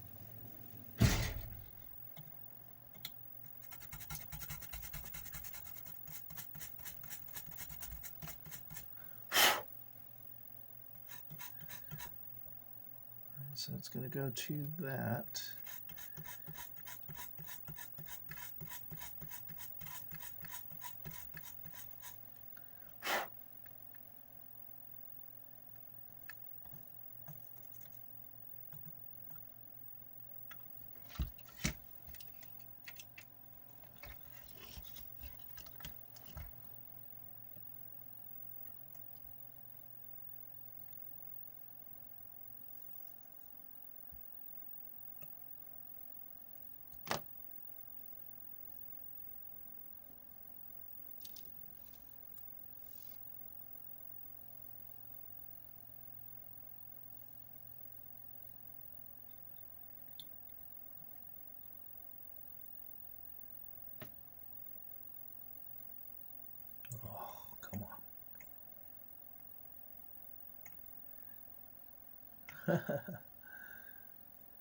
Almost.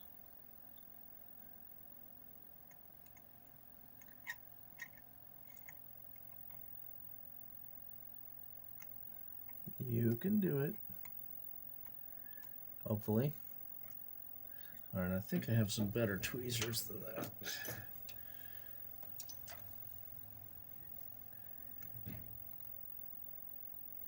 There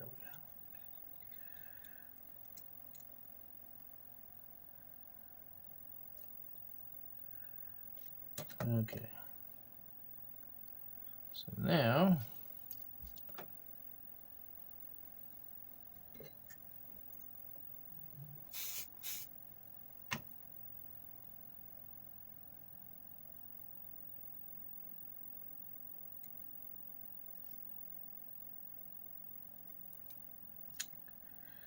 that is not working as well as I'd hoped it would.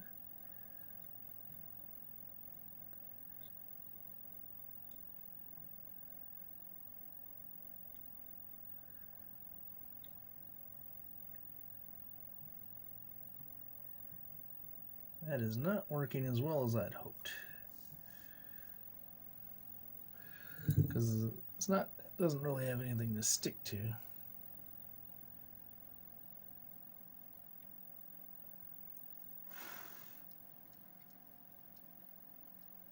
Well, it's not moving now. It's physically there.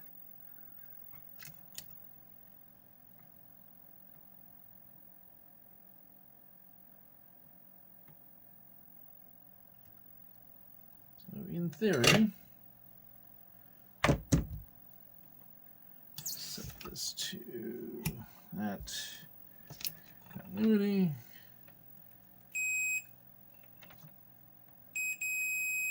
Okay, so it does have continuity to that. Okay.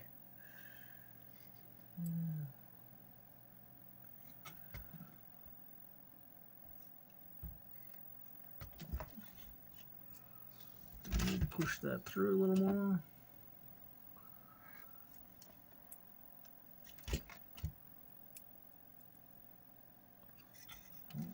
Okay.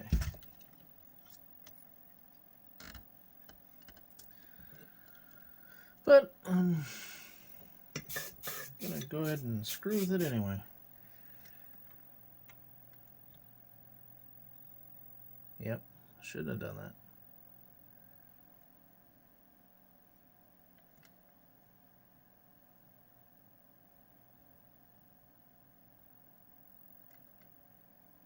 Yeah, still, I don't like that.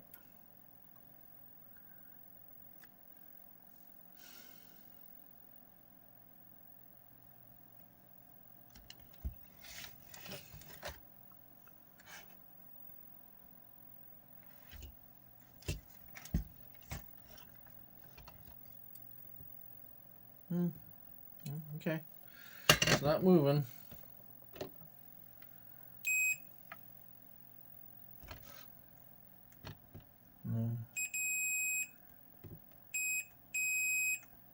Yeah, that's a little closer than I like on that.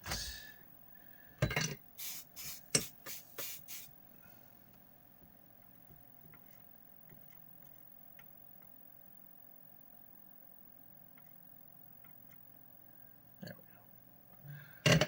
Give a little more room on that.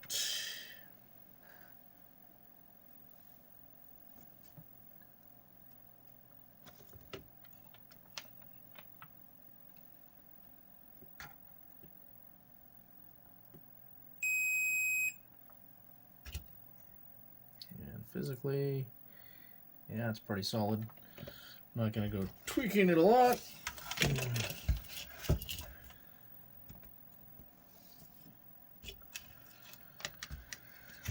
Okay, I think we're almost ready to try it out.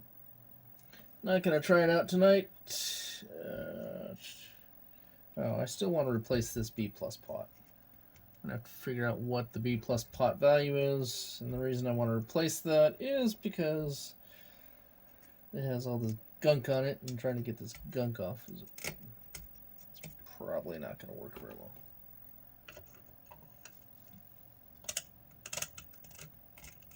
It's encased in it. Yeah. So I'm gonna have to.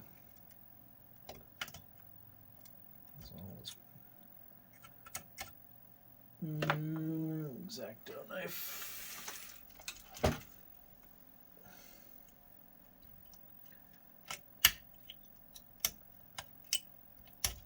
Chisel it away a little bit at a time.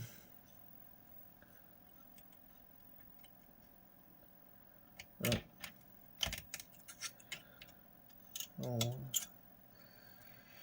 Alright, so I'll have to look up to what the heck the shutdown pot value is. I'm sure it's online someplace, or it's in the manual. Probably in the parts list. Which that one is. What is that? It says shutdown on it,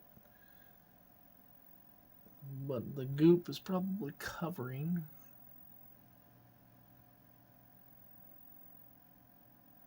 Big cap in the corner. Is it C55? Yep. Shutdown. That is VR8. And VR8 in the parts list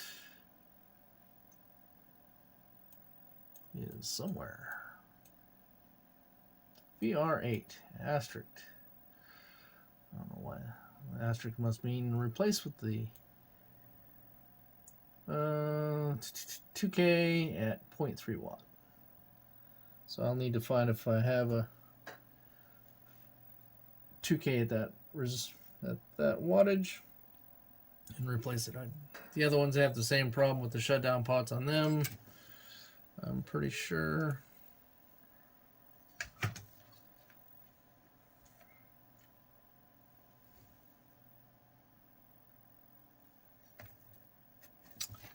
Yep, that one's covered in gunk, and this one is also covered in gunk. Okay, well, I think that's it for now until I can get that pot. I'll replace that pot. Probably just take that out. Where is that pot? That's this triangle.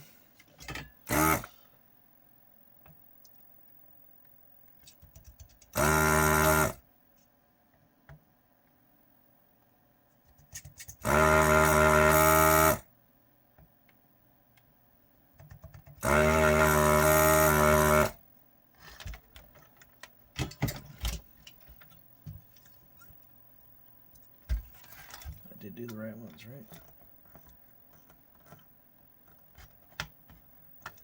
Yeah, that gunk makes it challenging to say the least.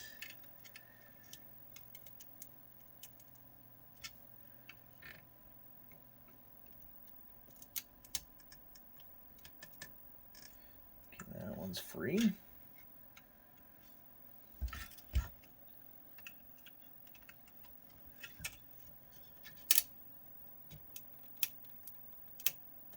Gunk. It's going to cause me to break the pot.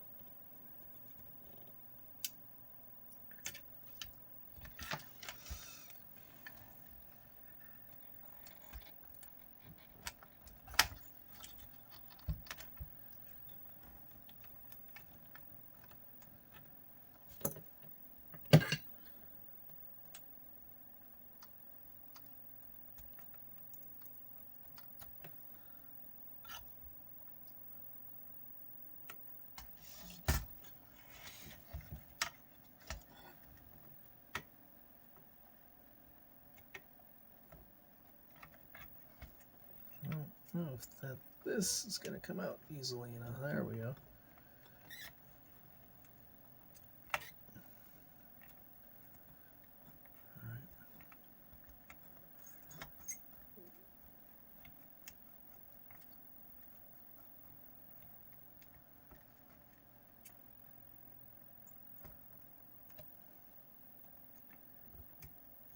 There we go.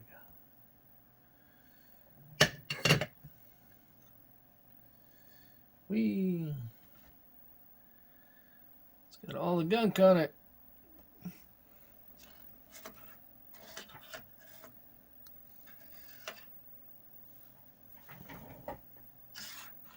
I have no idea if that's showing up on camera. Yeah. All right. Then we got the big blob of crap still on there.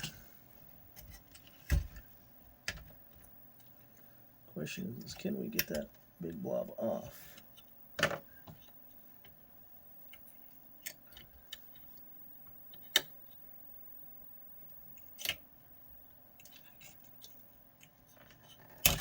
Now, let's not stab yourself in the hand there.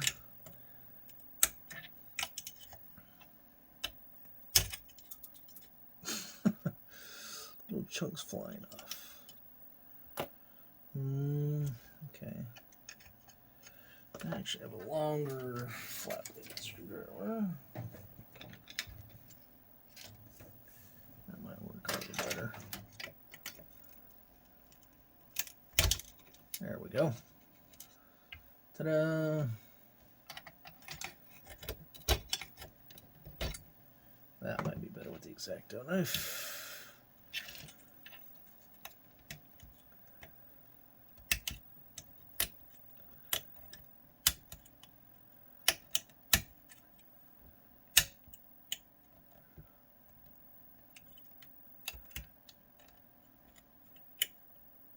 Cutting into the board more like it.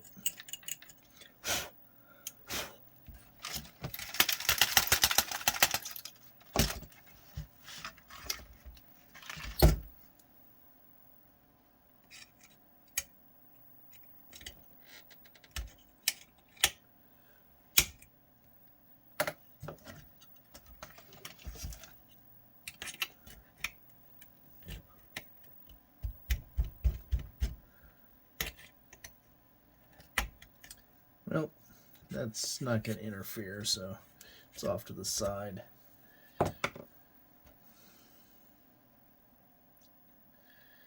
$2K.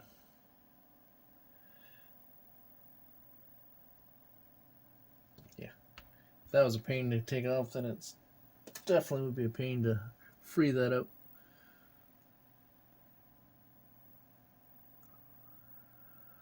All right. That's it for now. We'll be back at it again.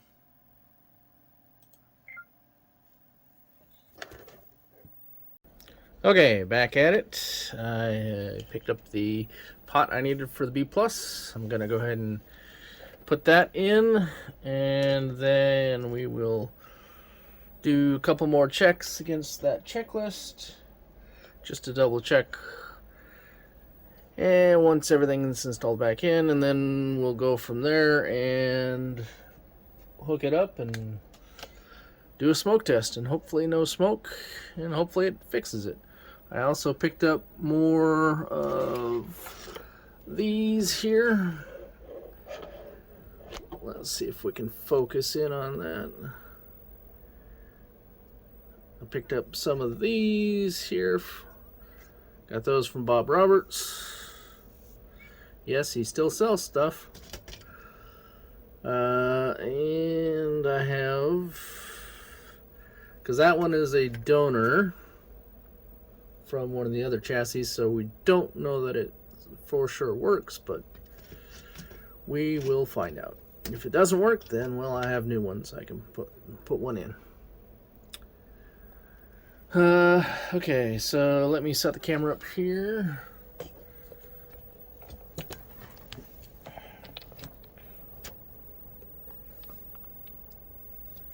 As long as it's within the blue markers, it should be on camera.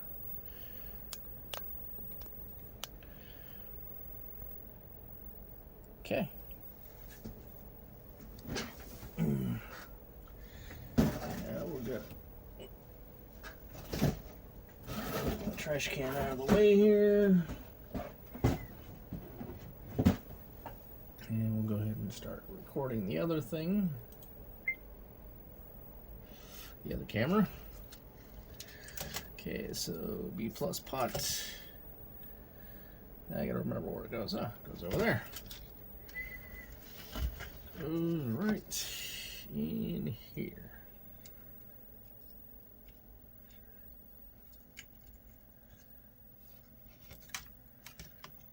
Okay.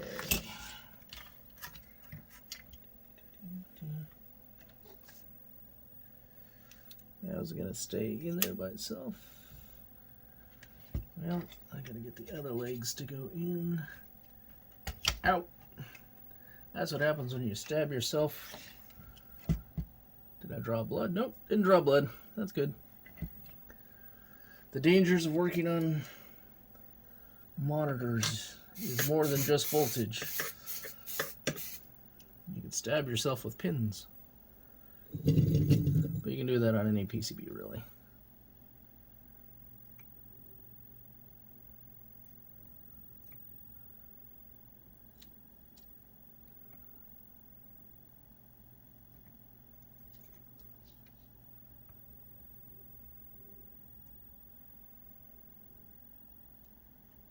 Okay. All pretty like.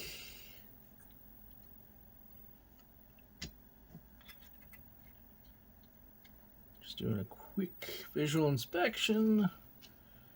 Make sure I didn't miss any cold solder joints or anything.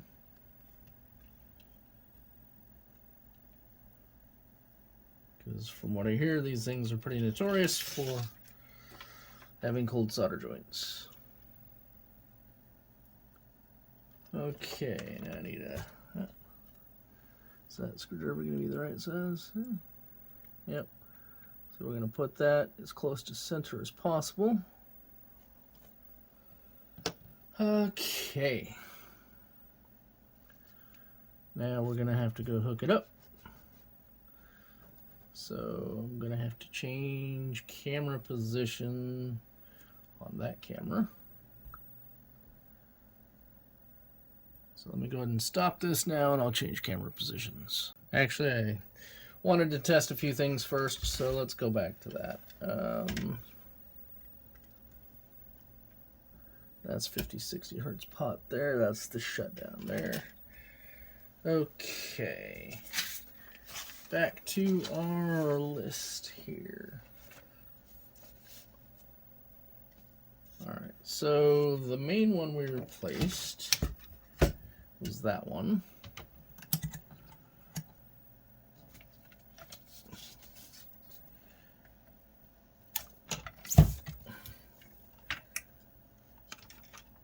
You'd think that for as inexpensive as that meter is, they would have made a lot better stand.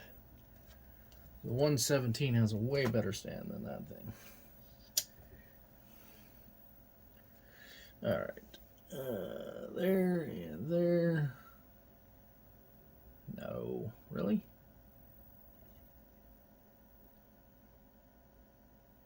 There we go. 2.8, which I'm sure you cannot see.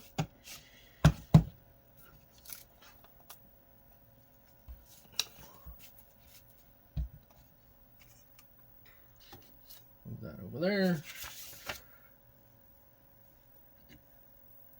That and that.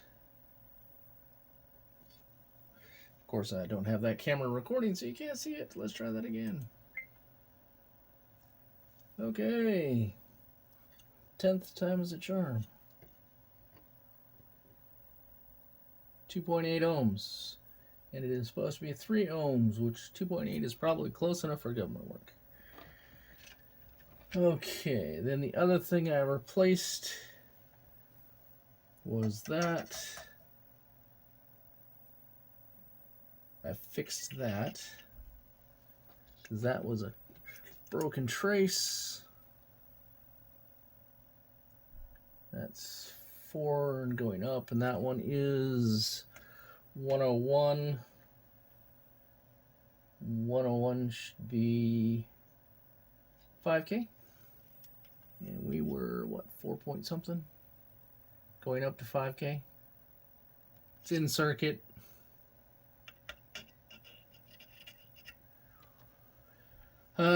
Let's see, then I added that, which R96 because it was missing off this.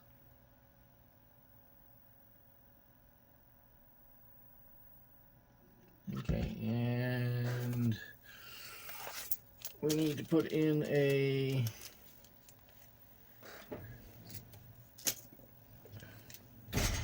these are 1.5 amps fuses.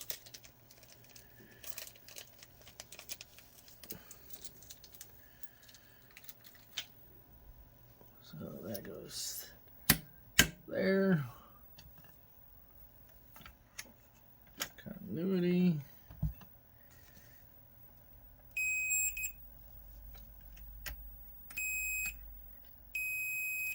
Okay. Happy with that. All right. Let's go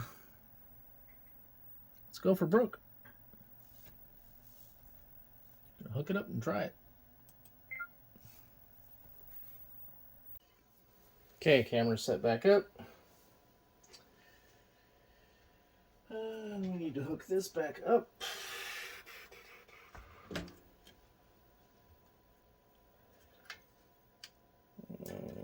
So this is going to be the front. Gonna leave the degaussing coil off because we don't really need it for testing. As long as it stays out of my way. Okay. Before we bolt that in, we're gonna have to connect up that.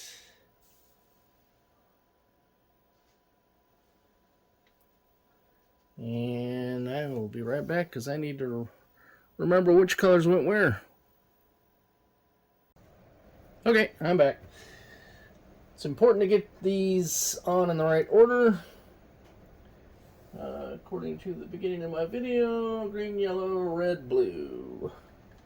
So it's gonna go in this direction.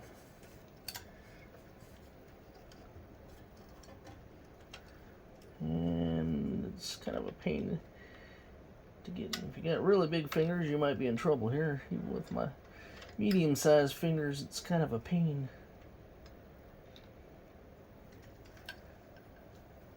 All right. Well, let's stretch that far. It might, yeah.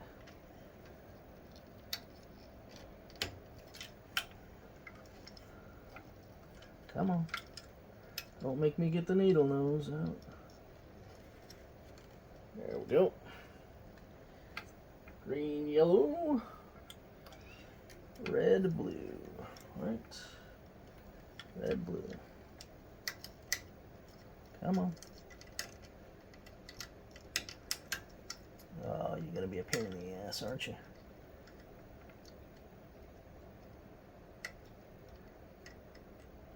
Get on the pegs.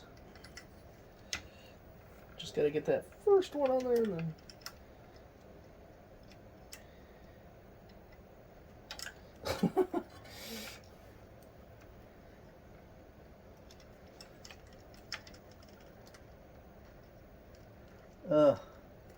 You'd think something this easy would be easy. Why not? Yeah, should fit.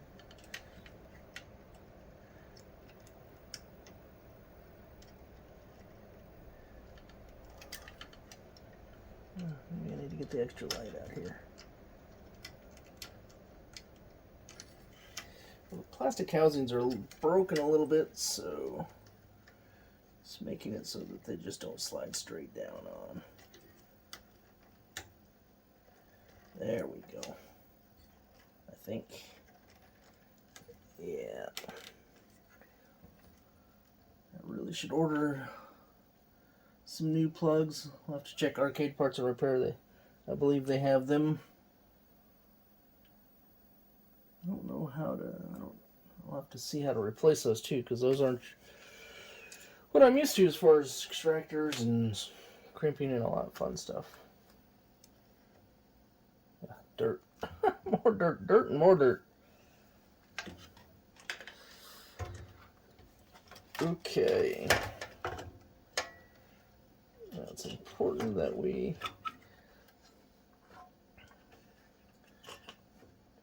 I'm just going to put one screw in. That should be sufficient to keep it from sliding around and shorting anything out.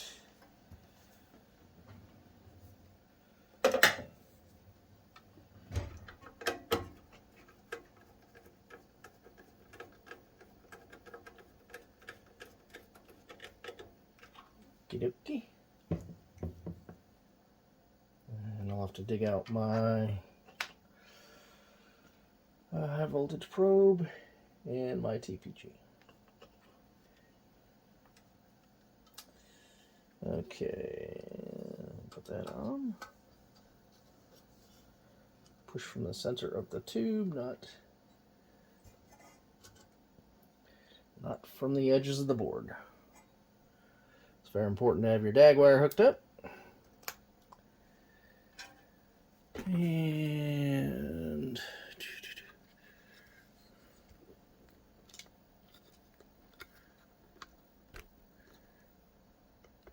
gonna go a little bit higher on that. Okay, so for this, let's get our, I don't think there's any voltage present, but never hurts to try or to test. I'm not going to put my finger in there to find out. Let's put it that way.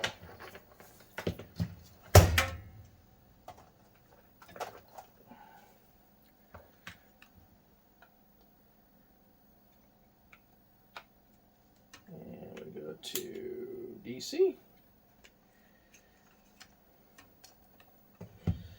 Don't know if that's going to show up in the picture, but who knows. It's probably not going to have anything on it anyway.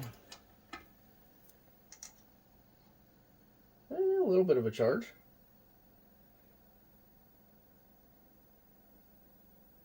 Nothing that would probably hurt.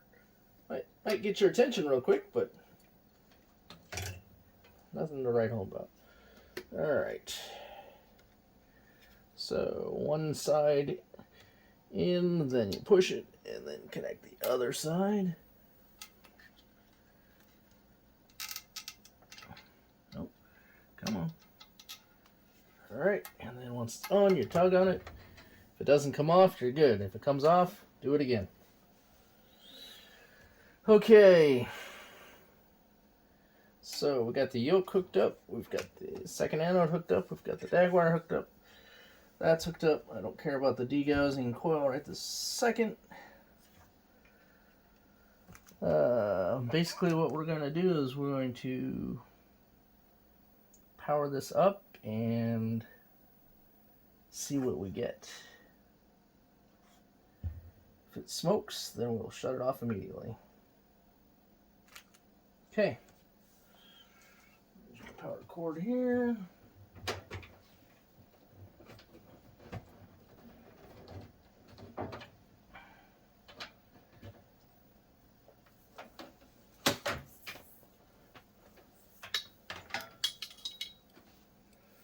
I do not need that adapter.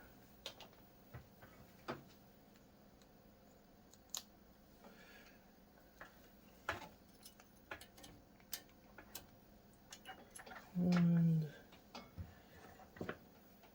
actually, we got a tab right here. We can hook the ground up too.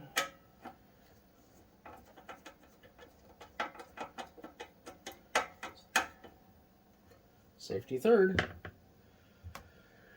Okay. Second anode.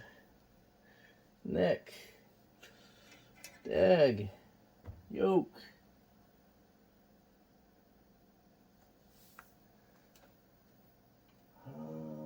Fire in the hole. Ooh, I hear something.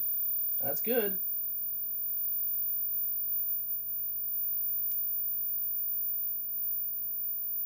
Ooh, look at that. Ooh. Okay. Powered off. I think we made some progress. That was way too bright. And then let's see if you can see the voltage.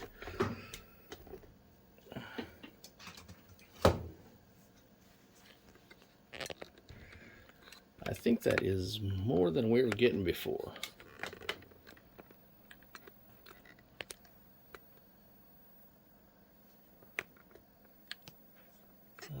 Okay. Power is off.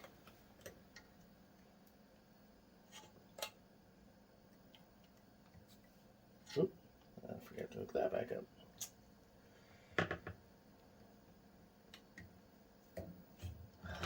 Freaking rat's nest.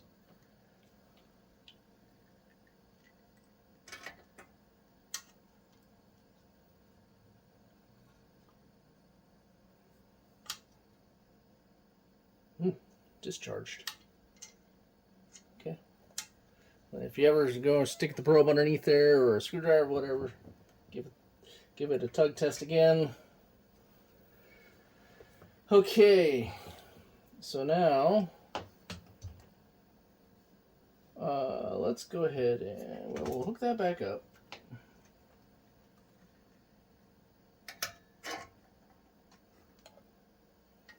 We're going to put this underneath.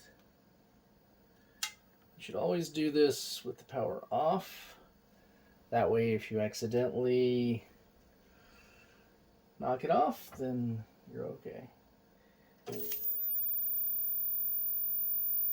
28 seems a little high.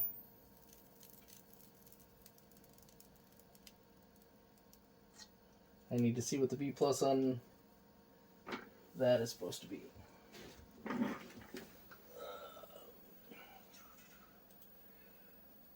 on, internet.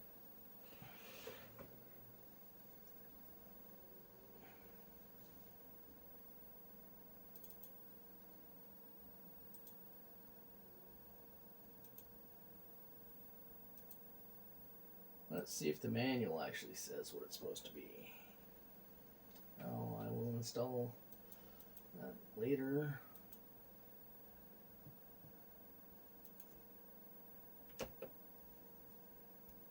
Okay, let's see. We're looking for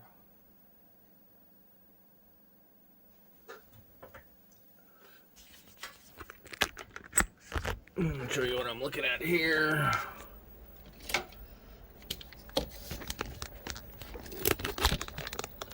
Besides a rat's nest of wires.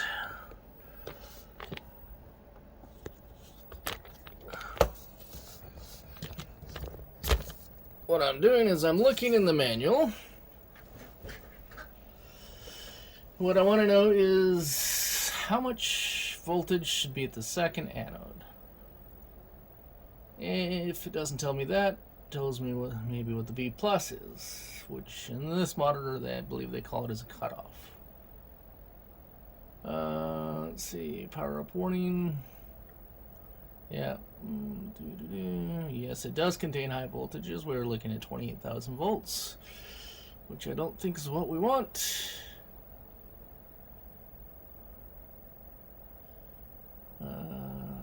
Cut off and drive controls. Those are for the neck.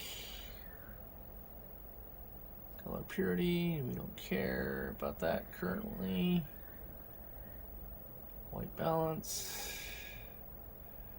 Don't think we're ready to go with that. Let's see here. Troubleshooting notes.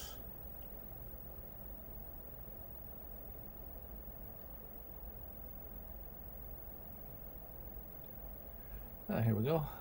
No picture. We do have a picture. AC input to 0 slowly increase such that B plus is 123 volts DC. At IC4, pin 4, neck board. Oop. Alright, let me zoom in on that so we can see here. Check B plus at IC4, pin 4. Okay, so where is IC4? I think IC4 was that big chip in the back where you can't get to it. Okay, internet, let's see what you say. K7000 B plus test point.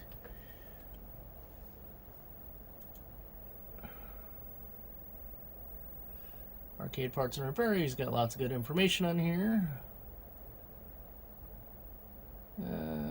K7 read 123 or 130 volts depending on regular install. Check with black meter lead on the chassis ground and the red meter lead on the blue wire on the large white ceramic resistor. Okay, well that should be easy enough. So grab the meter, my other meter. This is where 2 meters comes in handy.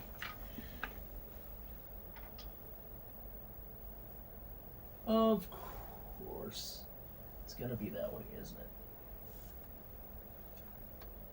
it? Okay, so here's the pain butt part of testing the B plus on this one. It says to test it on this resistor right here on the blue wire, which let me grab my super duper flashlight here. Which hopefully is the one closest to us, but it is not, is it?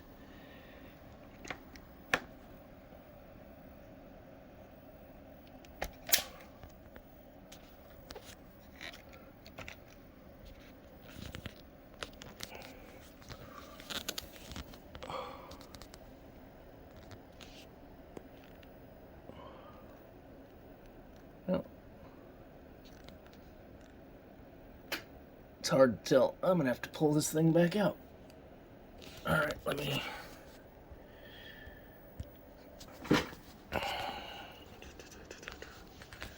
Let's put the camera back up here. Disconnect power for sure. Double check we're good. Don't need to disconnect that. I just need to pull this out so far enough that I can hook up my test lead to it.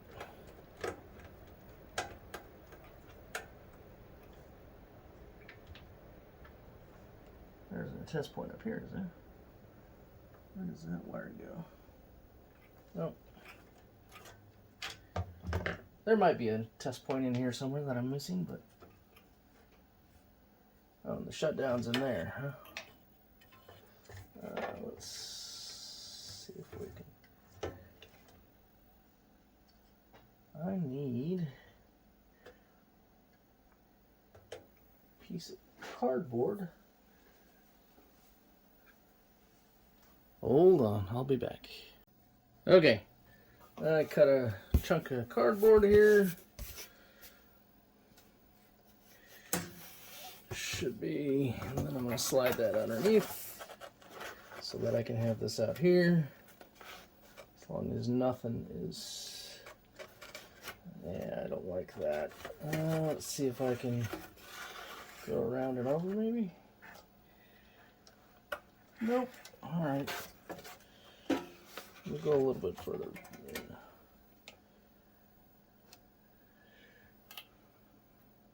Alright, so that's still connected.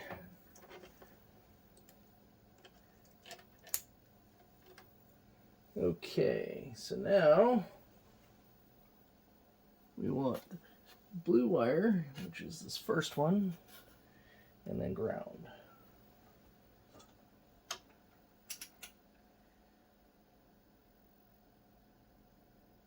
DC voltage.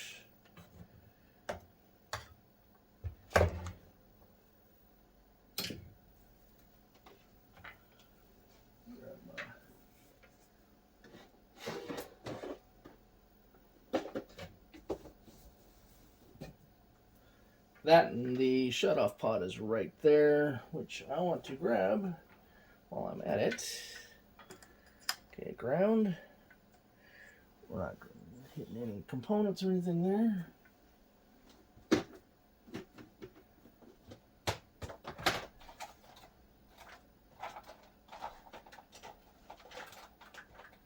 I have a big one in there. I guess I will. Yep. I don't know where my red one went, so we'll use the black one.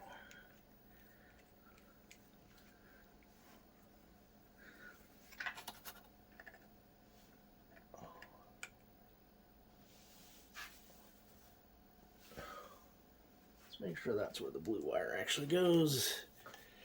So we're measuring the right thing, and it is.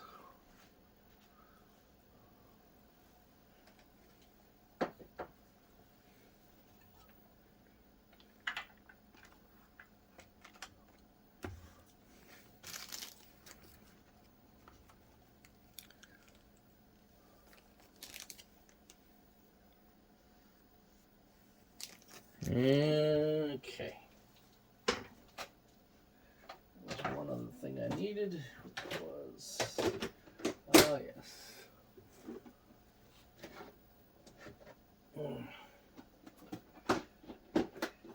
Something that won't shock me when I go to adjust the shut off.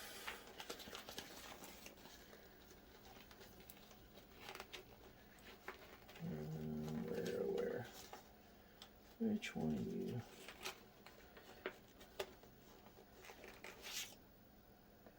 Okay.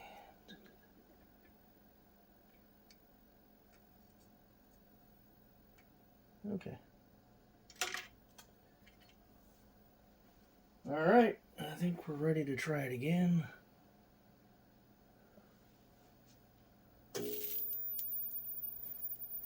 $123. We wanted, I believe we said we wanted that one to be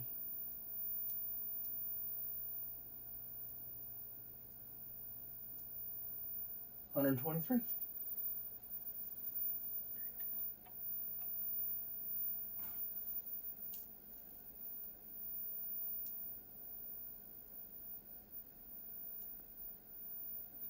I'm assuming that's brightness. Yeah, that is brightness. So we're down to that. All right. I think we're ready for a video signal.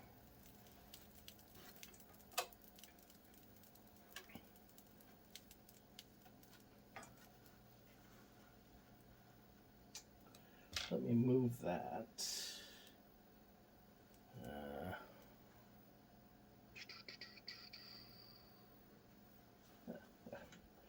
If there's a snake, it would have bit me.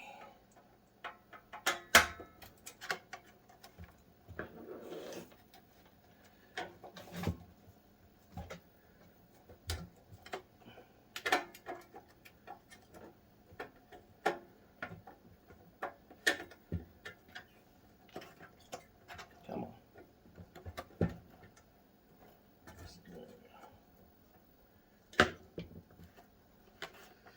Okay, TPG. Where are we? Right here.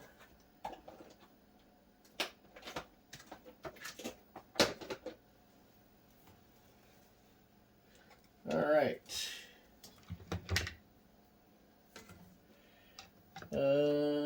Does it say what that is? If not, we'll look in the manual real quick. It does not have what's listed on there. Sticker on either side. I think there's a sticker. Right there. Okay, so red, green, blue. Right. Yep, red, green, blue, then ground, and then sync.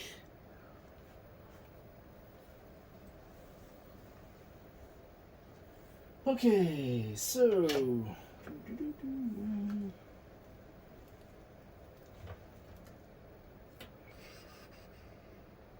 red, green, blue.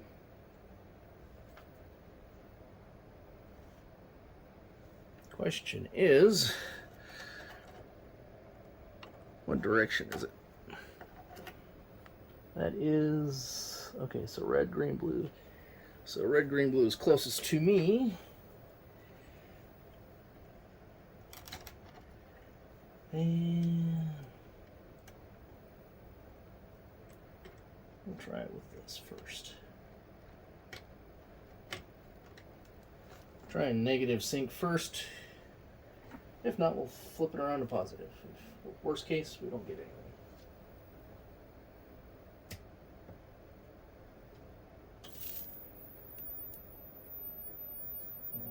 There's my adjustment tool.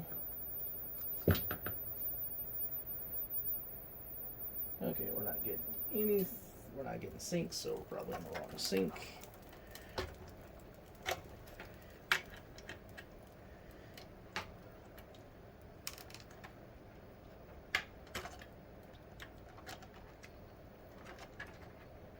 Let's find out.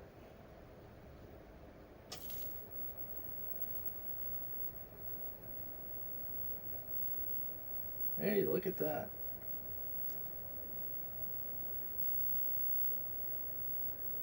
That is blurry as crap.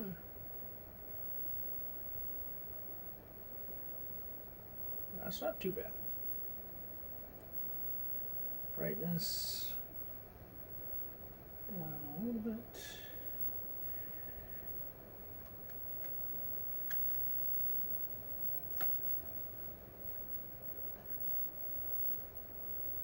Well, that ain't too bad. We'll want to center these.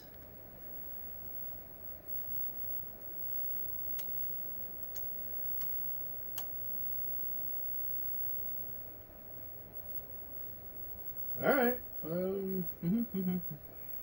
a little bit up on the brightness, I think. Whoa.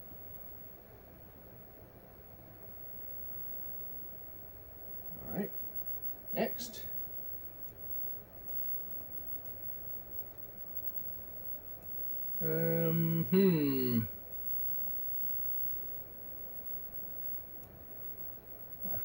Well, we got red, we got green, we got blue. I think that's supposed to be red, green, blue right there.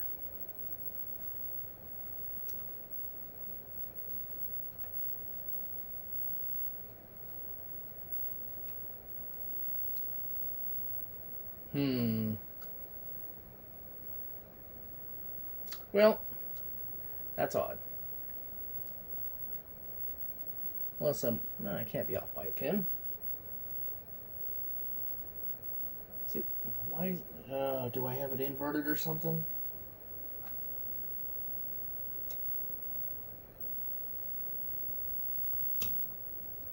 There we go. TPG was set wrong. I'm like, that's supposed to be red, green, blue. That actually looks pretty damn good. You know, I don't have a board hooked up to it yet, but red, green, blue, white with burn-in. All right, let's power this off.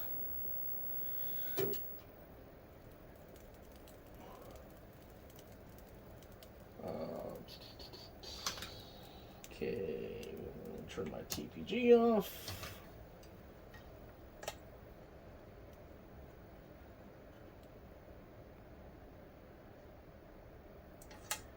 Discharges nicely. Still on there snugly. B plus is 123, which it should be.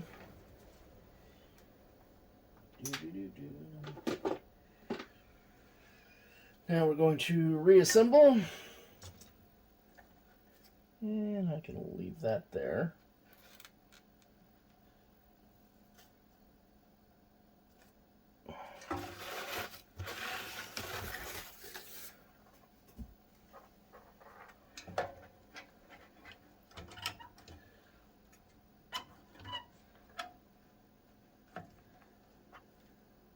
Yeah, these walls make it a pain in the butt.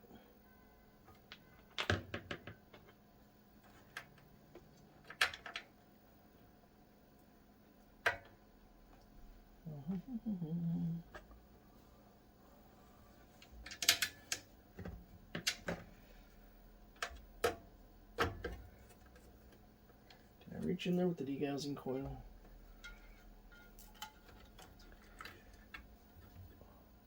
Or is it going to be easier?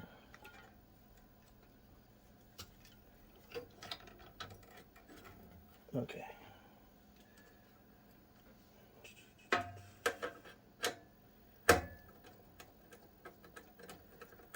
Secure.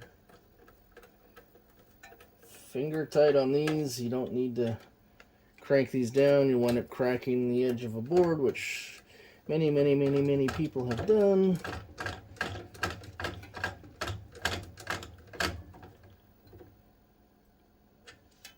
Okay.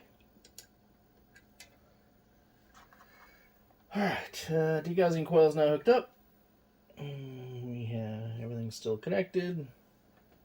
Still connected.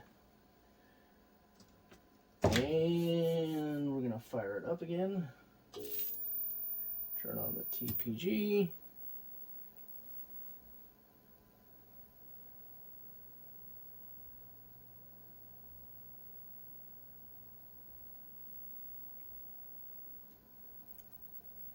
I'm going to go around the front. Let's take a look at the image quality here. You're probably not looking at it like I was, obviously. But that looks pretty damn good. So what I'm going to do, bring my camera back over here.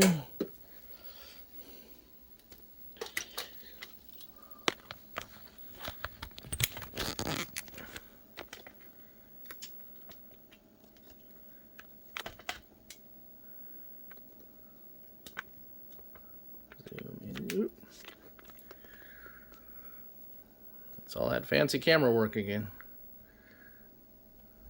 Alright. Definitely need to upgrade my TPG. I have the upgrade, I just haven't installed it yet. Okay.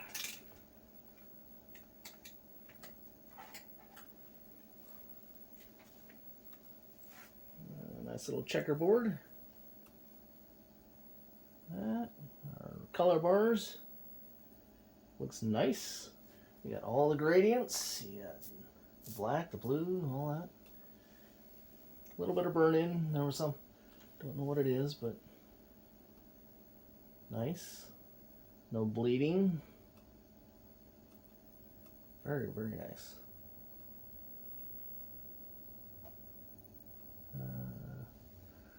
Tiny bit of convergence. Don't think I really want to mess with it too much. The size is a little off.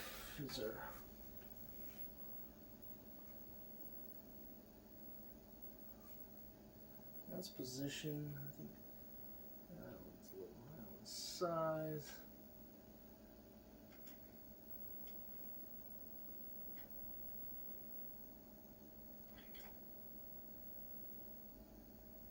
That looks pretty good right there. Obviously, it'll be a little different once the game's it's installed in a game.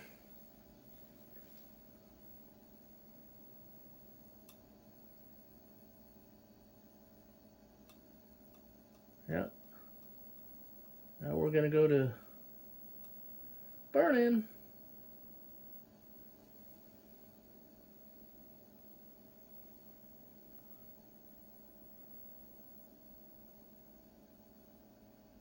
And just a tiny, tiny bit of convergence in this corner. Are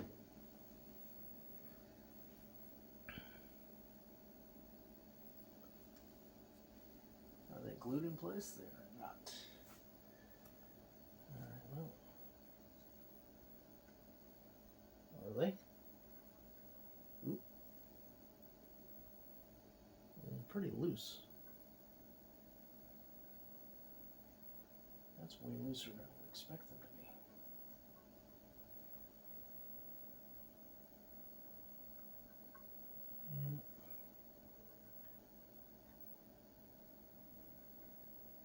I'm not going to mess with them too much because I moved them a little bit and they didn't really change much. At least not that I could see from this side. So, that's okay. We'll let it go. Go to burn-in mode here. Okay.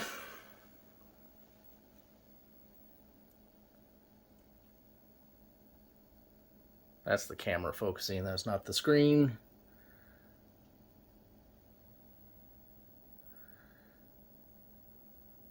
It's actually a really nice picture. Even with the burn-in. I want to turn that down slightly.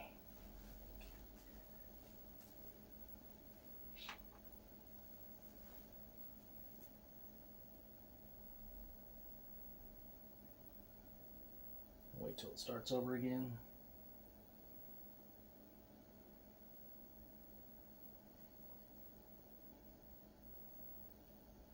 Right there. There we go.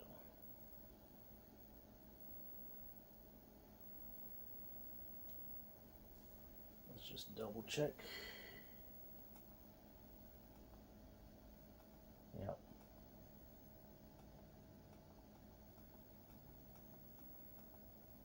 Okay. I'm going to call this one done.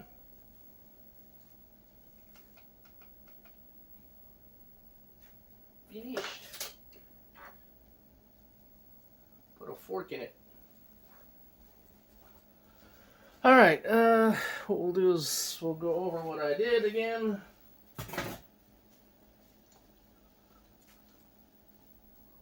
Alright, so we'll take that off of there.